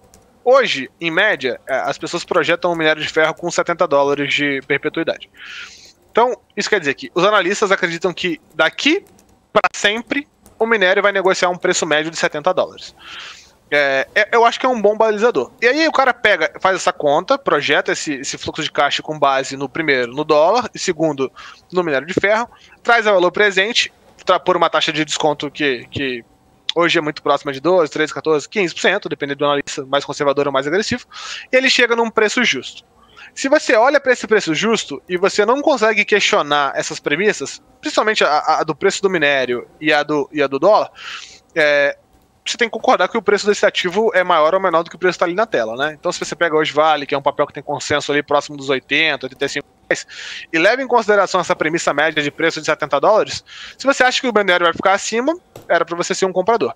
Se você acha que o minério vai ficar abaixo, você pode questionar ali se você é comprador ou não. Então é muito difícil a gente fazer essa previsão. Assim, a nossa visão é que a chinesa está passando por um momento importante agora no final do ano, que é a possível condução do Xi Jinping. E isso, historicamente, marcou momentos em que foram anunciados planos econômicos. A gente sabe que a construção civil é o principal motor da demanda de minério lá fora. E a gente, hoje na China, tem um superávit habitacional, né? Você tem mais casa do que famílias. Você tem cidades fantasmas na China. Então, assim, dificilmente a gente vai ver um setor imobiliário tão aquecido como a gente viu. Só que a gente já fala desse superávit há 1, 2 anos e os caras não param de fazer casa, né? Eles fazem as cidades e depois eles põem as pessoas lá. A China ainda é uma população bastante rural. Tem uma população que ainda está muito no campo. Então a gente não tem como prever, assim, historicamente, momentos de recondução dos presidentes, não, né, dos líderes, foram momentos em que foram anunciados pacotes econômicos. Então a gente poderia esperar um pacote econômico agressivo, e aí isso pode trazer a cotação do minério lá para cima de novo. Mas acho que o cenário base é o minério nesse preço de normalização aí, de $80, $90, próximo a $100. Que seria uma coisa um pouco mais próxima do que os analistas eles acabam prevendo hoje. Pra vocês terem uma ideia, a gente falou de minério a $200 ali durante esse ano, uma coisa que hoje parece muito doida, né? Mas que enquanto estava a $200 ninguém questionava. As empresas elas dificilmente vendem minério no preço da cotação atual, né? São contratos mais longos. Então, mesmo que o minério hoje esteja abaixo dos $100, se você pega o minério médio praticado pela Vale, por exemplo, é superior a esse valor que está aí na tela hoje. Assim como ele era inferior ao valor de $200 quando a cotação estava lá em cima. Então a gente tem que tomar bastante cuidado com isso, mas hoje o mercado ele considera como um preço de estabilidade algo como $70, $80. Ok. Show de bola, ô Pedro. Bom, já são agora 5 horas e 13 minutos aqui, né, no horário de Brasília. Queria agradecer a sua participação aqui no Top News, né, te convidar para mais vezes participar aqui na grade de programação da BMC News e pedir também que você deixe a consideração final para o investidor. O que ele tem que esperar aí para esses próximos dias? Eu acho que essa é a pergunta a mais difícil que eu faço aqui no programa inteiro, ó, Débora. Todo dia eu faço a pergunta. Ontem o mercado estava em alta, o pessoal não tem que ficar otimista. Acordou hoje Black Friday na B3. Enfim, fala aí pra gente, ô Pedro. Não, agradecer primeiro, foi um prazer a conversa, disposição sempre para estar aqui com vocês. Acho que a consideração final é que o investidor não deveria nem ter ficado eufórico ontem, nem preocupado hoje, né? Se a pessoa carrega um grau de alocação confortável dentro do portfólio ali, que é o grau que ela poderia realmente carregar, ela não deveria estar preocupada com a cotação de 1 ou 2 dias, assim. De verdade, a Bolsa Brasileira hoje negocia preços muito baixos, a gente vê múltiplos bem conservadores, na verdade, né, para a Bolsa Brasileira, em qualquer média que você olhe, só que o cenário parece ser bem desafiador, né? A gente está convivendo com uma inflação mais agressiva, a gente tem uma possibilidade de uma eleição aí na frente, algumas medidas populistas foram colocadas. Então, eu acho que apesar de a gente ver uma oportunidade nos números, nos valuations, é um momento de cautela, é o momento do investidor ele olhar para o portfólio e ser conservador no sentido da alocação, não que não é para investir, mas tem que revisitar lá se o limite de risco está adequado. E a dica principal aí é justamente essa, assim, manter um portfólio equilibrado, não ficar eufórico quando o mercado sobe, não ficar desesperado quando o mercado cai, a volatilidade faz parte, a gente está aqui e 10 anos vai ser assim, pelos próximos 100 anos vai ser assim, então não é novidade para ninguém, mas tem que tomar bastante cuidado e ficar com um nível de exposição confortável para não ter surpresa. Show de bola, então. Super obrigada, a gente espera por você aqui já outras vezes para a gente bater esse papo aqui sobre o mercado. Até mais. Até mais. Tchau, tchau. Rafa, vamos lá dar uma atualizadinha rapidinho aqui nesse mercado, que continua do mesmo jeito, olha lá, 102.160 pontos, caindo 3,43%, 45%. Azul liderando quedas, depois CVC, Gol, Cash 3 caindo 9,86%, Prio 9,47% de queda, Iguatemi, Banco Pan, Minas, Cogna, e lá vai todo o painelzão vermelho. E Rafa, só uma última informação que eu estava dando uma olhada aqui. A AstraZeneca e a Pfizer já estão preparando os estudos sobre a proteção das vacinas contra a variante, a nova variante, né? Tanto a vacina da AstraZeneca, que é da Universidade de Oxford, vai ser testada contra a nova variante do coronavírus, a Omicron, segundo a pesquisadora e professora brasileira, né, que é a pesquisadora brasileira que é responsável por fazer os estudos da vacina de Oxford aqui no Brasil, e diretora do primeiro mestrado em vacinologia do mundo da Universidade de Siena.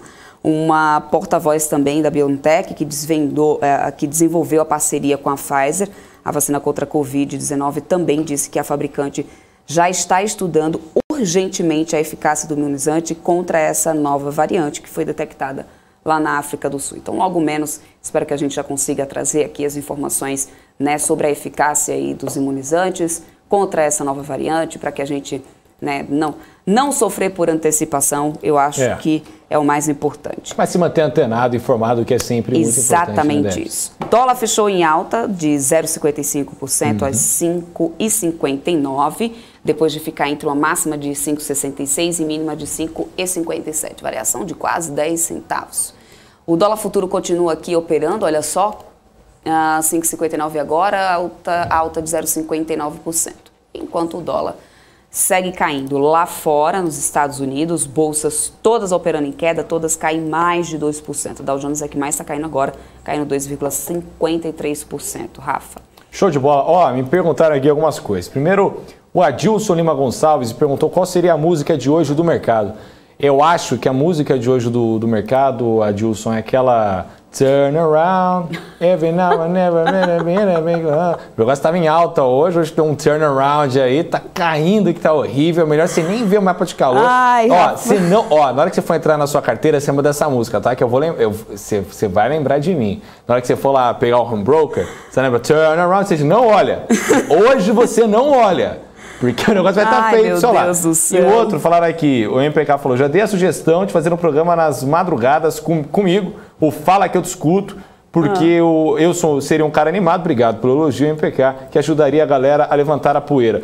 O MPK, eu topo, vamos que vamos, entendeu? A gente pode fazer, inclusive, mas eu não vou ficar acordado sozinho na madrugada, não. Você vai aparecer aqui também, eu vou colocar aqui a videochamada aqui, entendeu? A gente vai fazer, a gente vai pedir para todo o pessoal da Faria Lima aí que quiser mandar cantada de investimento um para o outro, né? Enfim, olha, conheço você, eu invisto em você igual eu investi um dia em Magalu, entendeu? Vamos, né? Sei que nosso relacionamento tá meio complicado. Você pode mandar a cantada para seu ticker, inclusive. Olha só, imagina, você mandar a cantada para sua MGLU3. Imagina, sei que nossa relação tá difícil, mas um dia vai melhorar, né? Vamos lembrar dos bons momentos juntos. Enfim, seria muito legal. Então você vai estar aqui comigo em PK, que eu não vou ficar acordado 4 da manhã aqui sozinho, não. Eu, você e o Alex André, inclusive, que eu sei que todo dia acorda 3h30 da manhã. 3h30 da manhã. Para ver aí os investimentos aí. Ó, estão falando Total Eclipse of the Heart. Aí o JJ aqui, o JJ falando exatamente. Exatamente. Você gostou da sugestão da música de hoje, ô Débora? Só você, essa sua santa criatividade, viu, Rafa? Você é ótimo. Vamos que vamos. Vamos lá, vamos continuar aqui. Ainda bem que a gente tem essa dose aqui de bom humor para dar uma aliviada nessa tensão. Sim, não é só choro, né? Nesse mercado. Não é só choro, né? Aí o choro, ele... Né, vamos ele agora conversar com o Guilherme Solino, que é investidor, também contribuidor da InvestFi, que já está aqui com a gente. Boa tarde para você, Guilherme. Boa tarde. Primeiramente, um grande prazer estar aqui na BMC. Fico honrado aí com o convite e espero poder complementar um pouco todas as análises, brilhantes análises que foram feitas aí sobre uma perspectiva um pouco diferente, vamos dizer assim. A gente que agradece a tua disponibilidade aqui para conversar um pouquinho com a gente aqui, ainda mais um dia como hoje, né? Bom, a gente já não tem um dia muito fácil, né? Às vezes até bom ter uma pitada aqui de humor para dar uma aliviada nas tensões. Mas vamos bater um papo aqui um pouco mais leve, vamos entender então aí no teu ponto de vista quais fatores macro que mais podem influenciar nessa trajetória do Bovespa aí na tua opinião? Não, bacana. Eu penso assim que para responder essa pergunta, eu acho relevante a gente dar um passo um pouco para trás e ver que fatores levaram a gente ter o nosso bull market e também entender o que levou aí um racional macro para a queda. Eu vou compartilhar agora a minha tela para motivar um pouco e fundamentar esses argumentos. Então, vocês conseguem ver aqui minha tela? Acho que sim, né? Sim. Tranquilo. Tá então, basicamente, a gente vê aqui uma trajetória do Ibov de 2016 até os dados de ontem, que é até onde a minha base de dados eu tenho informação disponível, né? Mas basicamente a gente viu que de 2016 até 2019, 20, aqui a gente tem um grande bull market, né? E aqui no gráfico do lado direito, para o mesmo período eu tenho uma trajetória aqui para o S&P 500. Então, assim, de forma visual a gente consegue ver que o nosso índice ele performou muito bem. Até depois eu consigo mostrar o quanto melhor que a gente performou relativamente, né? Mas o que eu quero destacar é que veio a Covid, ela veio, vamos dizer assim, de certa forma igual para todos os mercados.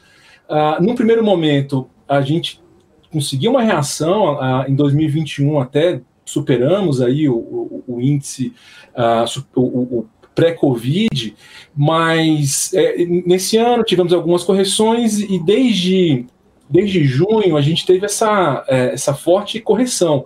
E parece que a gente está olhando uma outra classe de ativos, quando a gente olha, por exemplo, para o S&P 500, né? Então, ele caiu, mas continuou subindo, teve uma correção em setembro e voltou a cair, apesar da queda de hoje, né? Mas o que eu quero destacar é o seguinte, no meu racional, top-down, o que levou isso aqui? Primeiro foi um forte represamento da nossa economia, tá? Então, eu tenho um outro gráfico aqui que eu mostro o crescimento do PIB, inflação, as principais variáveis macroeconômicas. Eu vou voltar aqui um pouquinho no tempo. Então, aqui é o Brasil, não sei se vocês conseguem ver aqui, esse de verdinho aqui. Então, em 2011, a gente vinha caindo a atividade econômica e a inflação subindo, um cenário bem ruim. E aí, 2015, 2016, que foi o ápice assim, da nossa crise econômica, isso levou um forte represamento também no nosso mercado acionário, tá? E o ponto que eu quero destacar, e depois a gente vê que houve uma mudança aqui nessa tendência aqui, tá? Mas aí eu vou voltar aqui para a tela e falar com vocês. O ponto principal aqui para mim foi um ponto de inflexão na nossa política econômica. Então, antes, a gente estava num modelo de maior intervencionismo de preços, por exemplo, no mercado de energia. A gente tinha um modelo de mais crédito direcionado, via um modelo de intervencionismo no crédito estatal, e depois com as reformas, com Temer, ali reforma trabalhista, depois as reformas previdenciárias, a gente conseguiu, de fato, mudar as expectativas. E então, para mim, isso explica lá o nosso bull market, 2016 até 2020. Depois a Covid, como eu mostrei, ela aconteceu aí para todos os países, mas o grande ponto de inflexão negativo nosso, agora em 2020, foi quando... vocês me escutam? Eu estou te escutando bem aqui. Estou aqui com você. Ah, não, perfeito. Então, o grande ponto de inflexão foi quando o mercado fez uma precificação de um maior risco fiscal para o Brasil, especialmente depois de junho. E isso, se a gente volta um pouco nos eventos, a gente vê que isso vai estar associado com o quê? Com uma expectativa de não aprovação da PEC dos precatórios. Na verdade, surgiu essa jabuticaba maior dos precatórios, a não definição do auxílio de renda, de transferência de renda, e diversos outros retrocessos, vamos dizer assim, numa agenda reformista, né? Especialmente no Congresso, sem entrar tanto na análise dos fatores que levam causais, vamos dizer assim, políticos. Mas a minha percepção foi que essa deterioração ela ocorreu principalmente por uma maior desconfiança da capacidade do Brasil, não só de implementar reformas, mas de manter esse pilar nosso aí de uma maior responsabilidade fiscal, tá? Então para mim, esse é o ponto-chave. E olhando para frente, eu penso que eu tenho um outro gráfico aqui interessante que eu vou poder motivar aqui os meus argumentos. Eu vou de novo compartilhar a minha tela, tá? Show de bola. Pode compartilhar que eu tô adorando aqui, hein? Vamos que vamos. Boa. Então, olha só, aqui nessa tela eu tenho uma comparação dos países a partir, por exemplo, aqui de abril de 2020. Então, aqui eu comparo, por exemplo, Brasil, China com os Estados Unidos. Então, vejam que essa aqui é por meio de um ETF, né, que pega os principais índices da Bolsa, mas tá vendo que o Brasil aqui em azul, ele não estava muito diferente do S&P 500, ou mesmo da China, que estava numa forte recuperação. E a gente, de fato, aqui eu associo essa queda em fevereiro, especialmente com as inseguranças que a gente tinha ali na eleição da Câmara dos Deputados, justamente, né? Mas o ponto central era as reformas no Brasil, elas iriam avançar. Então a gente teve esse momento aqui de uma menor expectativa que isso fosse acontecer, e depois a gente viu um certo bull market aqui no Brasil, né? Um crescimento aqui de março até junho, e depois literalmente a gente foi por um outro caminho, tá? Então, Brasil, eu falo, né, com o pessoal lá da InvestFi, que a gente tem a nossa própria Evergrande, e não precisa ter uma grande incorporadora para quebrar, né? A gente consegue gerar, né, enfim, criar esses efeitos aqui pela nossa bomba, né, chamada Brasília, que é verdade, né? de 2016 a 2019, esse fator macro fiscal foi o responsável pelo nosso bull market, mas essa grande virada aqui a gente pode associar com esse fator fiscal. Uma coisa interessante é, por exemplo, se eu adiciono aqui o México, um país emergente, comparável com o Brasil, tá vendo? Agora o México está em azul. Ó.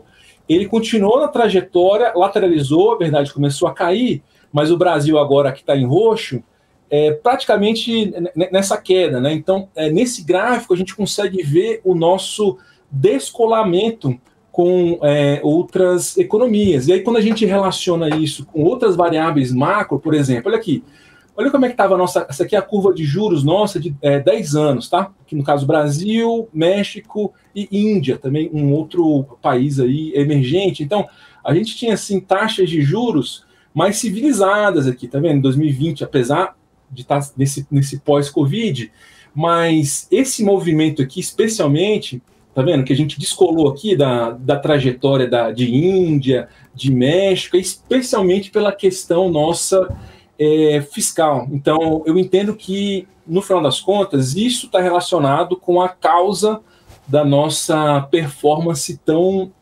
ruim na nossa bolsa, tá? Parar de compartilhar a tela, voltar aqui com vocês. Maravilha. Eu queria entender contigo se é possível a gente, por um acaso, conseguir identificar uma tendência para o Ibovespa, assim. Quais são os triggers, assim, tanto para uma reversão de tendência para cima, assim, como para uma lateralização ou uma correção, por exemplo? Não, perfeito. Então, dentro desse mesmo racional, para a gente, pelo menos, estabilizar e ter uma certa reversão à média, que você viu lá no gráfico, ainda só cai. Agora, como é que a gente pode, de alguma forma, ter uma certa reversão à média, né? Então, se os nossos sinais fiscais / políticos tivesse um arrefecimento disso, seja pela aprovação da PEC dos precatórios no Senado agora, seja pela definição maior aí das regras do auxílio de transferência de renda, e também evitar aí pautas bombas, vamos dizer assim. É verdade que no ano eleitoral o nosso sistema ele tem, até por um lado bom nesse momento, algumas travas de aumento de gasto, mas não dá, eu pelo menos não apostaria hoje, não vejo sinais que que a gente não pode descartar surpresas negativas fiscais aqui acabando esse ano e para o próximo ano. Pelo contrário, né? O que eu vejo, assim, aí voltando para a sua questão, Débora, o que eu vejo que o principal fator para o mercado, para ele reverter essas expectativas, é alguma sinalização que a gente pudesse voltar para esse caminho das reformas estruturantes, seja o endereçamento depois da reforma administrativa, as reformas do imposto de renda, por exemplo. É bem verdade que é muito difícil que isso entre em pauta em 2020, mas se o mercado entender que a partir de 2023, por exemplo, né, o novo presidente ele vai ser capaz de avançar por esse caminho, eu entendo que esse é o principal gatilho interno nosso para uma recuperação. Agora, quando a gente pensa em fatores externos, eu acredito, como o nosso nobre colega aqui, o Pedro, falou anteriormente, a China desempenha um grande papel nesse sentido. Por quê? Porque, no final das contas, a gente pode simplificar a nossa bolsa aqui como uma grande exportadora de commodities, o setor financeiro, né, os grandes bancos também tem um fator relevante. Então, a atividade econômica chinesa, ela também pode ser um fator que pode encadear um aumento de confiança ou demanda, vamos dizer assim, né, dos principais papéis aqui da nossa bolsa. Mas, então, assim, um cenário externo, especialmente do mercado chinês, internacional, com mais crescimento, eu vejo que é positivo. Agora, a pergunta que eu procuro responder é: será que esse é um cenário mais provável ou mais improvável? De mais crescimento ou de menos crescimento? Eu também consigo mostrar aqui, eu vou compartilhar a minha tela para também poder passar com um pouco mais de didática aqui o argumento que eu vou colocar. Então, olha só. De novo, né? Aqui, eu vou tirar aqui, por exemplo, vou colocar só Brasil e China, tá? Então, China tá aqui. Então, a gente vê, isso aqui os dados estão poucos atualizados, porque são projeções aqui de 2021, 2022, do FMI, mas só para a gente ter alguma sensibilidade. Então, há uma expectativa de um arrefecimento no crescimento chinês. E o caso brasileiro também, então, esse é um fator de preocupação. Por quê? Porque a gente está passando por um ciclo monetário mais restritivo. Porque a nossa inflação aqui está bem atualizada, né? A nossa expectativa não é mais por volta de 8%, ela está mais aqui para 10%, tá? Então, mais inflação e também menos crescimento, isso é um fator que, vamos dizer assim, que pode ocasionar uma maior, no mínimo, lateralização aqui nos ativos brasileiros, né? Mas é verdade que eles estão sofrendo uma correção, então, por um lado, de valuation, pode estar num ponto interessante, mas pensando em expectativas, sabe, de crescimento, tanto do Brasil, crescimento da atividade econômica, a dinâmica inflacionária. Então, eu penso que a minha leitura é uma leitura um pouco mais pessimista, tá? Eu sei que hoje foi um dia sangrento, eu não queria trazer aqui apenas uma mensagem negativa, mas eu quero, de fato, passar aquilo que eu estou enxergando e vejo com uma maior probabilidade. Show de bola. Agora eu queria te perguntar um pouco, quais ativos mais relevantes aí em tendência de baixa aí na sua visão? Quais são aqueles que mostram também algum sinal de reversão para o investidor nesse cenário? Não, perfeito. Então, vou voltar aqui para a tela, né, que fica mais fácil para eu poder mostrar para vocês. Eu adoro quando vem ilustração, porque mercado a gente fala muito só de número e fica muito número imaginário. E eu odiava matemática no colégio, o número imaginário eu tenho pavor. Então é bom sempre dar uma olhada, né, Guilherme? Boa. Então, legal. Então, olha só, essa é uma tela que ela mostra... eu monitoro aqui 290 ativos no Brasil, mais BDR. Aqui, no primeiro momento, eu vou excluir as BDRs, tá? Então, o que esse gráfico mostra? Ele mostra a tendência de preços, de rentabilidade, a partir do 7/6 de 2021. Por que eu escolhi 7/6 para ilustrar isso? Porque foi quando começou a nossa reversão aqui, nosso canal de baixa, tá? Então, no primeiro momento... Então, por exemplo, só para deixar mais claro, né? Então, de 7/6 até ontem, Marfrig, ela teve um retorno de 57% acima do Ibov, tá? Então, aqui é uma análise que envolve um conceito de força relativa, que nada mais é do que o quanto que esse papel performa em relação ao nosso índice de referência, no caso o Ibov, tá? Então, o que a gente pode falar aqui, né? Basicamente, Débora e Rafael, né? A gente estava até recentemente, os papéis do segmento de alimento processado, Frigo aqui, né?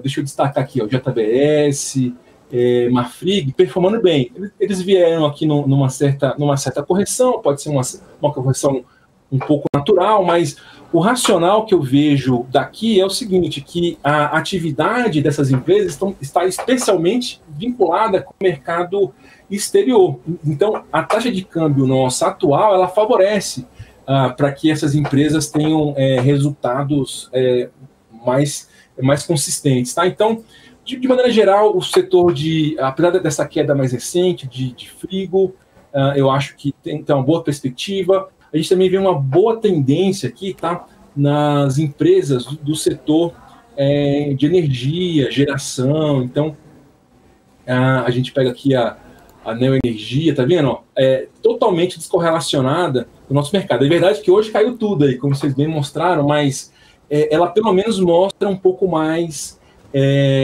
de tendência. Energias Brasil também, vindo numa boa tendência. Eu poderia... destacar aqui, que mais? Infraestrutura, né? Então, como o nosso colega anteriormente falou, que são papéis assim que são empresas que estão mostrando resultados operacionais fortes. Vou colocar, por exemplo, aqui Simpar, tá? É do mesmo grupo da Vamos, mas, olha, então, no primeiro momento, ela mostrava uma boa tendência, mas isso está sendo muito influenciado pelo ambiente macro, tá? Fiscal, político, também pode ter já um pouco de repasse, vamos chamar assim, para uma expectativa de menor crescimento, mas é muito mais fácil hoje, sendo bastante honesto com vocês, identificar o que está em forte de queda do que de alta, tá? Porque não tem jeito, né? A nossa bolsa, ela está nessa trajetória, então é muito mais difícil a gente ver um papel que está em tendência de alta do que de baixa. Então, se eu pego, por exemplo, aqui, nessa parte aqui tem olha só, tudo que está relacionado com consumo está com uma tendência bastante ruim, tá? E não é muito difícil a gente traçar o nosso racional, por quê? Porque com menos crescimento e mais inflação, então a população ali, né, os consumidores dos segmentos de varejo, eles têm uma menor renda disponível, então uma perspectiva pior, tá?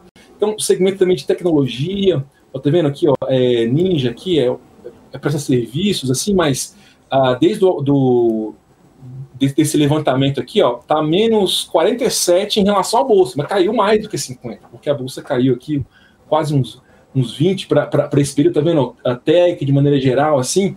Então, mas se a gente olha aqui, por exemplo, eu vou agora destacar só as BDRs. Deixa eu trazer para cá. Apesar da forte correção que a gente teve lá no mercado americano, mas eu chamo a atenção aqui que as BDRs, elas são também uma opção interessante. Tá? Então, por exemplo, a gente tem aqui Tesla, NVIDIA, no setor de tecnologia. Então, essas correções um pouco mais recentes, mas a gente vê um pouco mais de tendência, tá? Agora, esse aqui é a Costco, né?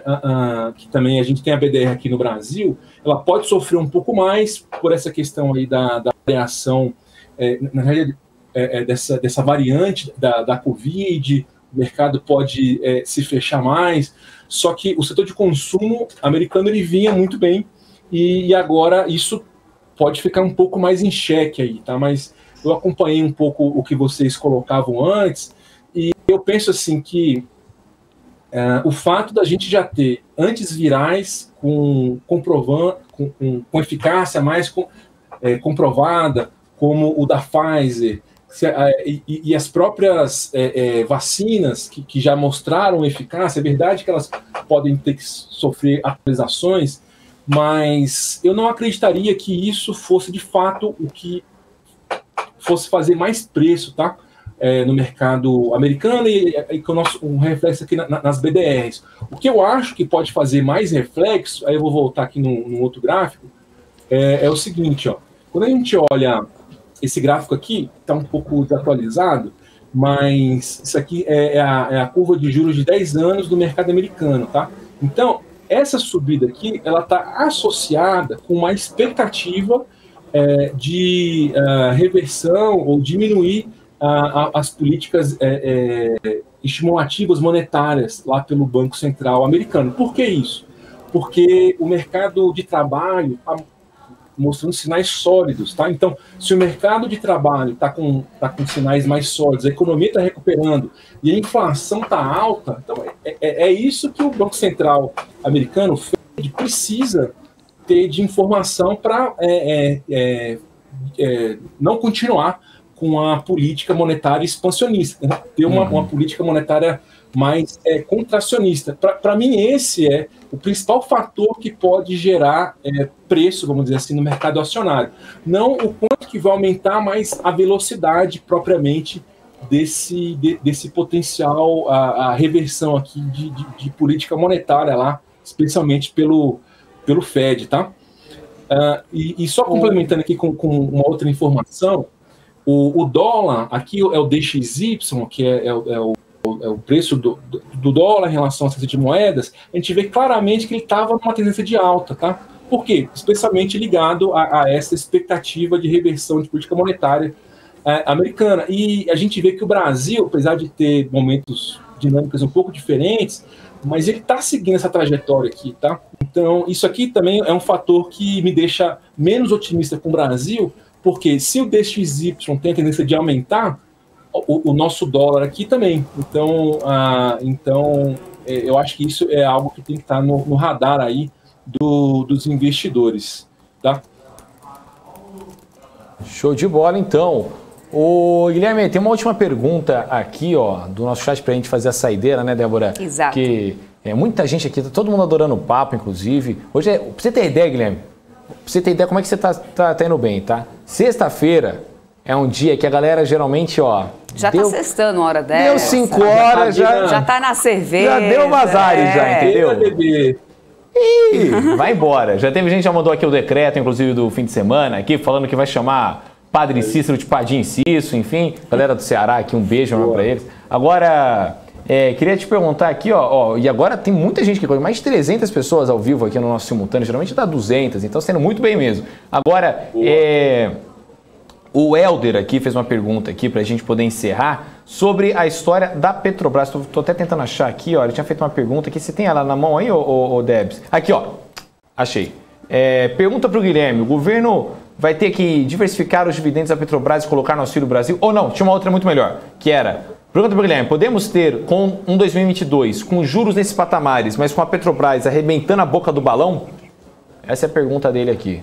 Eu penso assim, que uma análise, Rafael, o cenário para a Petrobras. E uma outra é para o Brasil, tá? Então, Petrobras, nesse nível de dólar, ela é uma empresa que está, assim, super saneada. Então, para o acionista que tem expectativa de dividendos, eu acho que é um cenário muito bom, tá? Agora, para quem olha, por exemplo, cotação do papel, aí eu acho que está muito...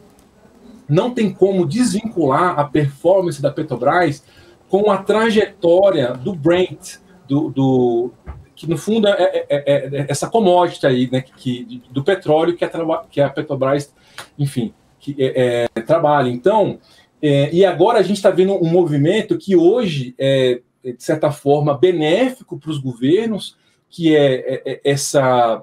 o preço caiu fortemente, um certo choque aí no preço do petróleo, mas isso pode ter um fator positivo para fins inflacionários. Agora, a pergunta que eu coloco é o seguinte, que eu acho relevante de se responder quando houver uma normalização em função de uma expectativa das variantes aí da Covid, que isso não implique em maior restrições de locomoção, de demanda. Qual que é a trajetória do óleo, né? Então, eu escuto aí de vários especialistas desse segmento que é uma trajetória que ela poderia chegar aí em $100 aí, tá? O preço do Brent, do barril. Então, ela chegou um momento a ficar 84, quando a nossa gasolina aqui, pelo menos onde eu tô, chegou a 7,40. Então, se o Brent for a 100, 120, então, para a Petrobras isso é mais positivo. Aí entra um fator político que, de alguma forma, ter essa estabilização, né, de um preço da gasolina que é muito sensível, né, especialmente no ano eleitoral. Então, eu acho assim que o investidor raiz da Petrobras, ele tem que olhar o seguinte, eu quero ser sócio dessa companhia, acredito nos fundamentos, então eu diria que esse é um viés assim, que a pessoa tem que levar para um horizonte um pouco maior, tá? Porque no curto prazo eu esperaria maior volatilidade, né? Não pelos resultados da Petrobras, que estão vindo excepcionais, mas especialmente pela dinâmica do preço do barril do Brent aí, né, que é referência para Petrobras. Então, essa é a minha visão.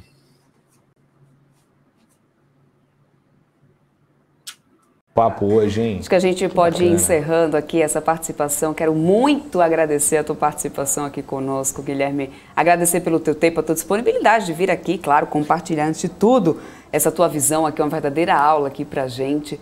E já contamos aqui com você de vir outras vezes aqui falar um pouco mais de mercado aqui pra gente, em momentos principalmente, né?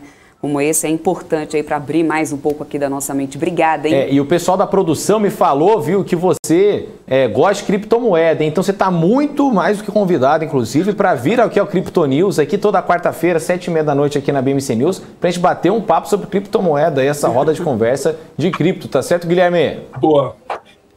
Eu agradeço novamente aí o convite, a primeira participação, espero que possa ser... que tem ajudado aí, agregado aí para a audiência, mas reforço aqui tem um compromisso aqui, né, que é com a verdade, né? Eu, na realidade, não sou muito especialista, não, mas o Frederico, da Investify, é um grande especialista, já coloco aqui o nome à disposição, que ele pode agregar muito para o debate aqui da BMC e de toda a audiência de vocês. Fecha, tá mais convidado também, então. Vem todo mundo, vem você, vem Frederico, vamos todo mundo aí, que a BMC é esse grande espaço mesmo de conversa aí, de mercado financeiro, que é o que a gente mais gosta, né, Guilherme? Obrigado, viu? Bom fim de semana para você aí. Tchau, Boa, tchau. pra vocês também. Bom fim de semana. Valeu. Vamos só atualizar aqui esse mercado que está chegando já no finalzinho do dia, né, Rafa? Olha só, 3,21% de queda, 102.402 pontos. É a Azul que vai liderando as quedas. Começou a Gol. A Gol passou a manhã inteira liderando baixas, né? Não dá nem pra gente falar de alta hoje, porque realmente é tudo vermelhinho hoje. Mas foi a Gol que passou a manhã inteira naquele quadradinho ali, ó, lá na ponta liderando. Agora é a Azul. 13,78% de queda. Mas a Gol tá aqui, ó, queda de 10,99%. Depois a gente veio com o CVC, 11,12% de queda.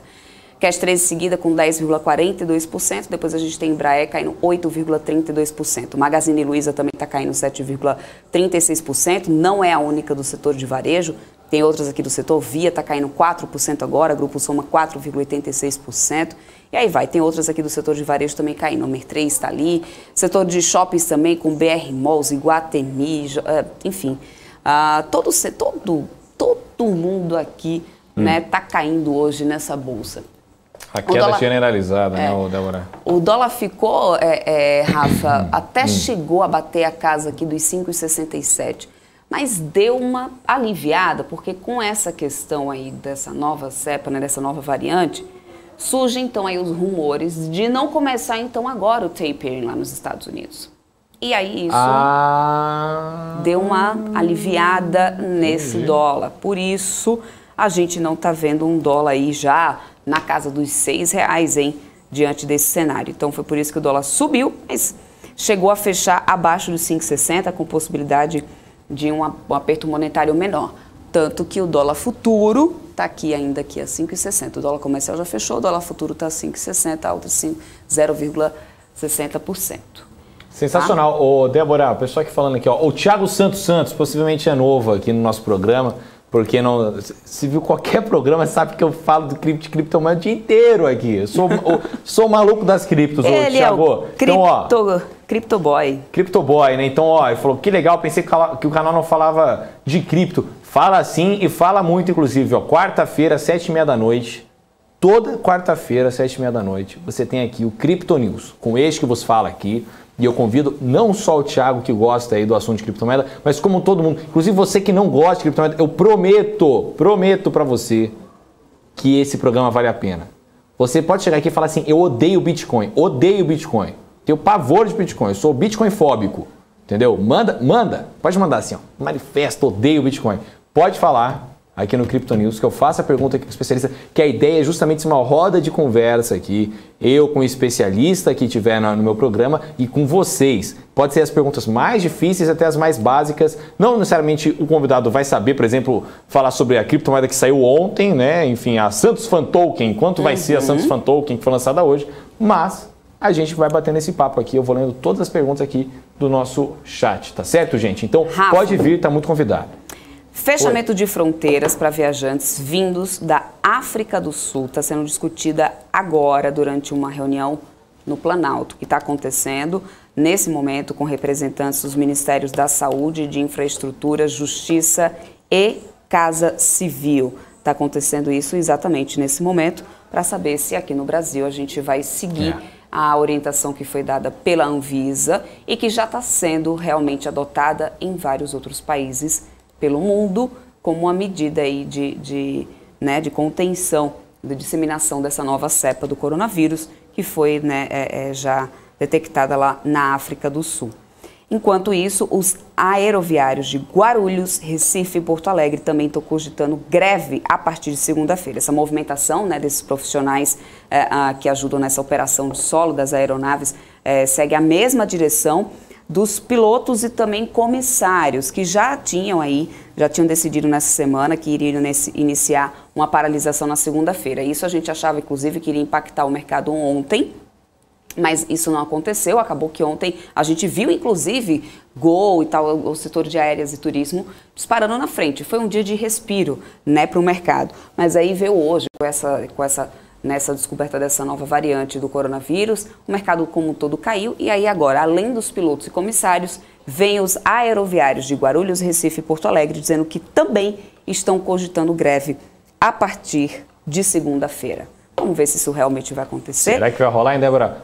Inclusive aqui o pessoal falando, inclusive, a opinião deles sobre criptomoedas. A opinião de vocês é muito bem-vinda, inclusive. Desde, por exemplo, do Ailton Aragão aqui falando que Bitcoin é uma saída para lavagem de dinheiro. Tudo bem, mas vem no Crypto News e fala isso. Pode falar, não tem problema. A gente vai explicar, por exemplo, sobre essa lógica, se realmente é de lavagem de dinheiro, se não é, enfim, como evitar você cair em golpe. Tem muito golpe com Bitcoin, inclusive. Usando a imagem de Bitcoin, enfim, por ser um mercado muito novo, a gente precisa conversar sobre isso. O Adilson falando aqui, não tenho cripto, não gosto, mas nada contra, sempre cabeça aberta para aprender coisas novas. Então vem, porque esse mercado justamente de investimento em criptoativos, não é só criptomoeda, não é só Bitcoin, tem gente que nem investe em Bitcoin, por exemplo, mas tem investimentos em metaverso, que é um sistema extremamente novo, tecnológico. Não é à toa que o Facebook mudou o nome da holding deles para Meta. Então vem, chega mais, toda quarta-feira, 7h30. Eu sei que o horário é tarde, sei que 7h30, enfim. Então você vem, pega seu vinho, sua torrada, teu uísque com energético, igual o manobrista da Mobilete Daniel Morales, que era da Ferrari. Já tá aí, essa sexta-feira, Então ele já tá aí, no uísquezinho. Já tá no uísquezinho brabo, né? Já tá ali. Boa. Sabe como é que a gente tá aqui? Na aguinha, E fique contente, Rafa? Na aguinha aqui, também pezito aqui, desde manhã, trazendo aqui o mercado para vocês, olhando para esse Bovespa, Tá vendo como nós somos, Rafa? Trazendo essas notícias aqui desse mundo todo, e Bovespa aqui, 3,27%. Falta menos de 5 minutos para esse Bovespa fechar. É isso aí. E estamos caminhando para esse finalzinho de dia nessa situação, Rafa. Lembrando que não teve jeito, gente. Foi um cenário de queda, essa tendência, esse clima total de cautela foi não só para a gente aqui no Brasil, mas para o mundo como um todo. Mas é importante lembrar, isso a gente comentou hoje aqui na BMC durante a manhã, é importante, Rafael, frisar que assim, ainda se tem poucas informações sobre essa nova variante. Os imunizantes como a Pfizer, como a AstraZeneca e tal, que é o que realmente a gente tem em grande quantidade Sinovac. Aqui no Brasil, estão estudando essa nova variante para poder saber a eficácia ainda, a ação dela, em cima dessa nova variante. Lembra quando surgiu a Delta, que ficou todo mundo ainda ali naquele temor, mas depois viu, não, as vacinas realmente têm aí uma boa eficácia contra. Então, assim, é importante, eu acho que antes de tudo, ter tranquilidade. É claro que o mercado sempre tem uma reação, o mercado é sempre 880, ou vai reagir positivamente demais ou negativamente demais. Mas antes de qualquer coisa, é preciso, acredito que, respirar fundo e evitar o pânico. Pânico, realmente nunca é agradável. Evitar o pânico, tomar as suas devidas precauções, manter os cuidados, porque a pandemia não acabou, e tomar a vacina. Acho que isso é o mais importante. Você tomar a vacina, está com a consciência tranquila, faça a sua parte, e é isso. A ciência faz o restante. Que bonita mensagem, Débora. Exatamente, Bom, enfim. 3 minutinhos para esse Bovespa aí fechar, não vai ter jeito, é negativo mesmo. Essa queda, quase 14% de queda. Turismo e aviação despencou, não teve jeito. O petróleo, então, foi buscar pré-sal. Hoje a gente pode dizer que o petróleo foi buscar pré-sal. Ele tá firme. Literalmente, o negócio foi feio. Gente, é isso. Vamos chegando ao final de mais uma semana. Deixa eu só trazer aqui a variação semanal, Rafa. Manda bala, a gente vê aqui como que ficou. rapidinho, a gente já está acabando aqui, olha só. Variação semanal, olha só como ficou. Cash 3 acumulou maior queda, 19,65%. Petri 4, ainda com todo esse cenário que a gente vai vendo, né, com tudo que aconteceu, Petri 4 foi que acumulou a maior alta e Vale, olha aí, commodities, ainda foi o que deu uma segurada aqui nesse BOV. A Vale ficou aí com a alta acumulada na semana de 7,76% e 9,73% de alta aí para Petri 4, depois aí de todas essas notícias que a gente também acompanhou de Vale, né, que vem aí trazendo bons dividendos aí para os seus acionistas. Depois de Cash 3 a gente tem Azul acumulando maiores perdas, depois tem Magazine Luiza e BID 11. Essa aqui é a variação semanal do índice Ibovespa. Vamos aqui para a variação mensal para a gente ver? Bora. Natura, maior queda até então do mês de novembro, 30,69%, e a TIM é que está acumulando maior alta até então, 23,87%. Assim que a gente vai seguindo agora, tá, Rafa? Bom, quem que vai vir agora, Rafa? Agora é Connection, não é? Muito bem, Tô exatamente errado? isso. Tô equivocado? Não, não tá errado não. Não, porque às vezes, né? Às vezes tô equivocado. E depois? Depois, bom... Ó, BMC? Peraí. Não, depois tem business, enfim. Exatamente. Mas eu coloco, ele faz pegadinha. Sabe assim, prova de vestibular, prova oral. Sabe o que tá aparecendo, Débora? Vou te falar exatamente o que tá aparecendo. Tá aparecendo, sabe professor de inglês? Na sala? Aí o professor de inglês fala assim, sei lá, um aluno perguntou qualquer palavra que o professor não manjava ali. Sei. Né? Sei lá, perguntou como é que fala castor em inglês. E aí ele fala, sala, como é que fala castor em inglês? Vamos ver quem estudou. Aí todo mundo fica... Aí vem um aluno e fala, beaver. Ele, exatamente, é beaver. Muito bom. Você estudou, hein? Parabéns. Então é isso, Débora. Tá aparecendo isso pra mim, entendeu? Qual que é o próximo? É Connection é Business, só pra gente lembrar. Rafa, fala muito bem, Rafa. Isso é depois. Então primeiro vem a Giovanna Locatelli, depois a gente tem a Hanna Beltrão. É exatamente isso. Ó, o MPK falando que a gente não conseguiu bater os 37 mil inscritos. Portanto, e com isso a gente salvou o futuro da carreira minha e do Gabriel. Exatamente. Obrigado, gente. Valeu. Obrigado a todos. Eu não sei não, hein? Eu ainda vou negociar umas coisinhas ali com o nosso diretor para ver se eu não consigo soltar isso. Vou negociar. Eu vou negociar. Vale a pena, gente. Eu vou negociar. Gente, eu vou ficando por aqui. Segunda-feira eu tô de volta aqui com vocês a partir das 9h30 da manhã, com todas as notícias do mercado. O mercado aqui, ó, em tempo real para todos vocês. E o fechamento do mercado a partir das 4 horas da tarde, junto com eles. Rafael Lara e Gabriel Monteiro. E você, Rafa? Eu volto, né, com você, inclusive, na segunda-feira, né, às 4 horas da tarde, mas as pessoas podem sempre continuar nos acompanhando no nosso portal www.bmcnews.com.br, nas nossas redes sociais, bmc.news. Sigam a gente lá, inclusive, gente, um abraço para todo mundo aqui que acompanha a gente, o Helder, o MPK, a Ana Bia aqui, o Adilson, o JJ, enfim, muita gente aqui com a gente. Então, muito obrigado. Tenha um bom fim de semana, né, Débora? Um ótimo final de semana. A gente vai ficando por aqui, pessoal. Super obrigada pela audiência de todos vocês, um ótimo final de semana. Aproveitem, apreciem com moderação. Segunda-feira esperamos por vocês. Tchau, tchau.